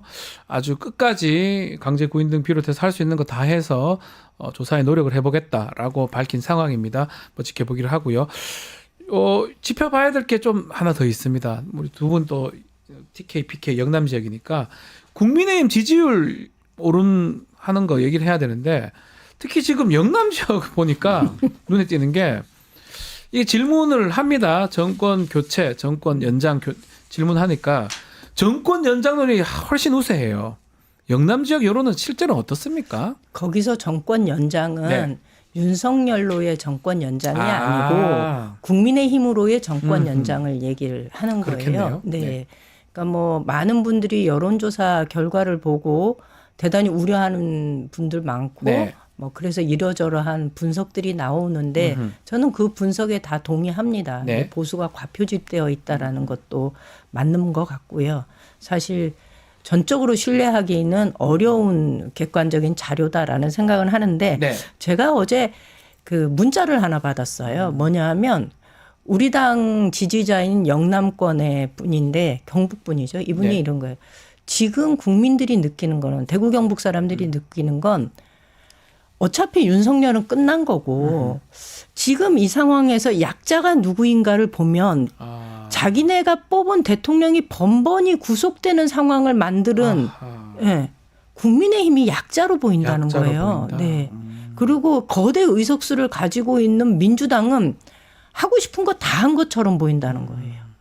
그니 이 상황에서 그냥 정서적으로 약자에 대한 동정심 그리고 원래 또 국민의힘을 또 사랑하는 사람들이 또 굉장히 많죠, 대구 경북. 그러다 보니 네. 그 동정심이 이렇게 표로 집결되는 건 있다라는 얘기를 하는 거예요. 그리고 그것이 그렇다고 해서 윤석열의 복귀 내지는 뭐 재건 이거는 아니라는 것을 다들 알고 있는 거죠. 제가 어저께 그 대구에서 아주 문제가 되고 있는 매일신문이 주최하는 재경 네, 네, 네. 대구 경북 향후에 신년 교례에 갔거든요. 참석하셨습니까? 네. 예. 원래 안 가요. 제가 네. 가면은 되게 황당한 상황이 많아가지고 예. 안 갔는데 그래도 의원이 됐는데 가야 될 것 같아서 갔는데 저하고 민주당 인사는 저하고 김부겸 전 총리하고 김부겸 둘이 총리님 네. 나중에 나오면서 이런 거 제가 이런 자리에 어떻게 오셨어요? 내가 그랬더니 야 이제는 내가 여기까지 왔으니 그다음은 네가 와라. 누군가 하나는 와야 되지 와야 않겠냐. 된다. 그동안 내가 쭉 왔으니 그다음부터는 내년부터 네가 와라 이렇게 얘기하시더라고요. 근데 제가 올라가서 인사를 하는데 한쪽에서 계속 야유가 나오는 거예요. 그 자리에서요? 의원님한테? 네. 그것도 그리고 충격적이네요. 그 자리에서 모든 사람들의 발언을 총량을 이렇게 확인해 보면 우리 똘똘 뭉쳐서 이겨내자 뭐 이런 거예요. 가장 박수갈채 많이 받은 사람이 누군지 아세요? 누굽니까? 김문수. 김문수 막 환호가 나오고요. 장관이 갔군요. 네. 거기다가 진짜 대권 오세훈은 주자입니까? 오세훈은 저 사람이 대선에 출마하겠다는 거야, 안 출마하겠다는 거야라는 생각이 들 정도로 뭐라 그러냐면 선거에 이기는 바탕을 까는 게 나는 애국자라고 생각한다. 나는 그 일을 하겠다. 이렇게 얘기하는 거예요. 그래서 총리님하고 둘이 서가지고 저기 대선 출마 안 하겠다는 소리예요. 뭐예요? 모르겠네. 이런 자리였어요. 그래서 그들은 그들의 정치를 하고 있는 거거든요. 뭐 윤석열에 대해 관심 있는 것이 아니고 이러다간 우리 다 죽어. 그러니 지금은 똘똘 뭉쳐야 돼. 그래서 어쩌면 조기 대선을 준비하는 그 흐름이 여기 반영됐다. 그럼요. 조기 대선은 이미 예. 다 인정하고 있는 거거든요. 예. 근데 마치 아닌 것처럼 페이크를 예. 치고 있는 거죠. 어떻습니까? 또 부산 또 울산 경남 지역은 조금 다른 것 같기도 하고요. 뭐 저는 향후에 행사는 아직 안 가봤습니다만 제가 가더라도 PK 향후에는 야유는 안 보낼 거예요. 그렇죠. 제가 그 말씀이에요. 네가 알면 내려와야지 막 이러는 거예요. 저한테. 임 의원님이 얼마나 힘드실까. 예, 힘들죠. 그 생각을 해봤는데 지금은 여론 지형이 계엄과 관련된 여론 지형에서 대선 관련 여론 지형으로 맞습니다. 지금 예. 이동 중이고 그렇게 봐야 되겠죠. 그것 때문에 이제 상대적으로 대선에서 이러다가 또 지는 거 아니야? 박근혜 때처럼 뭐 이런 그 대선 심리가 발동하면서 특히 강경 보수층들이 여론조사에 아주 민감하게 적극적으로 반응하고 있다. 그런 것 같아요. 예. 실제 이제 그 여론조사 받으라고 이건 합법적으로 할 수 있는 거잖아요. 선거운동의 일환으로. 예, 받아라 할 수 있어요. 저도 뭐 답변 좀 해주라. 뭐 전화 오면 해주고 채널 이렇게 눌러주십시오. 이건 다 합법적으로 가능하거든요. 네. 이런 것을 각종 선거를 거치면서 보수든 진보든 다 이렇게 전화를 대기하고 있는 사람들이 많습니다. 네. 그런데 헌법재판관 2명 임명, 또 윤석열 체포 영장 발부, 그 전후해서 진보보다는 보수층들, 특히 강경 보수층들이 전화를 기다리는 사람, 여론조사 전화를 기다리는 사람이 훨씬 더 많고 전화 오면 바로 받는다 하는 그것 때문에 소위 이제 가표집이죠. 보수층의 가표집 때문에 이제 상대적으로 올라간 거는 틀림없는 것 같고 그렇다 하더라도 실제 전체적인 추세는 국민의힘의 상승세. 그건 틀림없고요. 그건 맞다고 봐야 되겠네요. 그런데 이제 김문수 장관이 1등으로 지금 한다는 것은 김문수가 뭐 대선 후보 되면 우리는 정말로 땡큐죠. 그러나 대선 후보가 되지 않을 것 않습니까? 않을 것 같아요. 그만큼 이제 강경 보수가 더 민감하게 반응하고 있다는 것인데 안 할 거예요? 저는 될지도 모르겠다라는 생각이 어제 그 자리에 있으면서. 뭐 그러면 뭐 땡큐 아닙니까? 그런데 부산 같은 경우는 지난 월요일 날 리얼미터에서 찬성 그러니까 정권 연장보다도 정권 교체보다도 정권 연장이 한 10% 많았습니다. 그 전에는 이제 오히려 정권 교체가 더 많았거든요. 한 2, 3주 사이에 역전이 됐는데 서울도 보니까 뭐 한 1, 2%가 맞습니다. 정권 연장이 또 많더라고요, 서울이. 그런데 이제 아까 분석대로 대선 여론 지형으로 바뀌면서 보수층들이 가민하게 했지만 그러나 이것을 우리 당의 입장에서는 또 진보 진영 입장에서는 가표집이지만 경고음 정도는 분명히 생각해야 된다. 경고 정도는. 그래서 강약 조절도 잘해야 되고 좀 더 개방적이고 외연 확장을 위해서 좀 더 많은 고민이 필요하고 포용적이 돼야 되고 그런 측면에서 좀 숙제가 분명히 있다. 그 숙제들을 제대로 해결해라. 라는 여론의 경고등인데 잘하면 뭐 훨씬 더 이제 어느 정도 시점 되면 진보층도 또 결속이 더 될 거 아닙니까? 그렇죠. 그러면 제대로 또 이제 여론조사가 민심이 반영될 건데 여기서 제대로 못하고 한 2, 3주 더 흐르면 경고가 실제 현상으로도 나타날 수 있을 것이다 라는 또 그런 경고도 나오고 있습니다. 경고 등이 또 진짜 경고일 수 있다. 원내 가시면 지도부나 의원님들이 좀 이런 부분에 대해서 잘 유의했으면 좋겠다. 자, 마지막으로 이제 설 명절입니다. 곧 다음 주부터. 어에 보면 이번 주부터요. 이번 주 주말부터 이 명절 때문에 다 만나죠. 이번에는 좀 연휴가 상당히 길기 때문에 정말 많이 왔다 갔다 할 것 같다는 느낌도 들고 많이 모일 것 같기도 합니다. 서울이나 타지 사람들이 뭐 특히 영남에 이제 저도 갈 겁니다. 대구 경북 쪽으로 가는데 설이 지나면 영남 민심 어떻게 될지 그거 짧게 좀 짚어주시면 좋을 것 같습니다. 저는 많은 분들이 아유 대구 경북으로 향해서는 뭐도 하고 싶지 않아 이런 얘기 하세요. 여행 중에 올라가는 길에 대구 경북 둘러서는 밥도 먹고 싶지 않아 이런 분들 계신데요. 그러지 마시고 적극적으로 친지들 찾아주시고 방문해서 세상의 흐름이 바뀌고 있다는 얘기를 자꾸 해주셔야 됩니다. 경북의 민심이 바뀌지 않는 이유는 사실 경북이라는 곳이 교류가 적어요. 그렇죠. 외부인과의 교류가 없으면 세상의 변화를 읽는데 대단히 제한적이고 정말로 유튜브만 보는 경우가 많아요. 그렇기 때문에 이런 때일수록 더 적극적으로 교류하면서 세상의 변화를 알리는 것이 전 필요하다. 그래야 대구 경북의 민심도 조금이나마 바뀔 수 있다. 부탁드리고 싶어요. 부탁 말씀이고요. 부산. 부산의 계엄에 반대하고 탄핵에는 찬성하지만 그렇다고 해서 정권 교체는 아직 잘 모르겠다. 그런 것 여러 지형은 딱 그래 보여요. 이런 분들이 부산에도 한 25%는 분명히 됩니다. 이분들을 향해서 어려워진 민생의 이유 중에 하나가 계엄 이후에 더 어려워졌으니 우리 민생을 위해서라도 정상적인 헌정 질서 또 이를 계엄을 사실상 옹호 탄핵을 반대하는 국민의 힘을 이제는 좀 제대로 심판해야 된다. 정신 차리게 해야 된다. 그래서 우리는 정상적인 헌정 질서 회복을 위해서 정권 교체가 답이다. 라는 말을 좀 집중적으로 할 생각입니다. 그래서 민심이 좀 바뀔 것이다. 설 이후에. 저는 부산은 충분히 여지가 있다고 봅니다. 대구 경북도 좀 더 여지는 별로 많아 보이지 않습니다. 죄송합니다. 대구 경북은 아직까지 조금 저도 경북이고 대구인데 참 책임감이 좀 있네요. 갈 거면 전 가서 뭐 얘기 좀 더 할 거 생각인데. 그래야 됩니다. 알겠습니다. 자, 오늘 말씀은 여기까지 듣겠습니다. 임미애, 최인호 두 분 의원과 함께했습니다. 감사합니다. 감사합니다. 고품격 뉴스대담 뉴스 인사 프라임 오늘 순서는 여기까지입니다. 전 내일 아침에 다시 찾아오겠습니다. 감사합니다.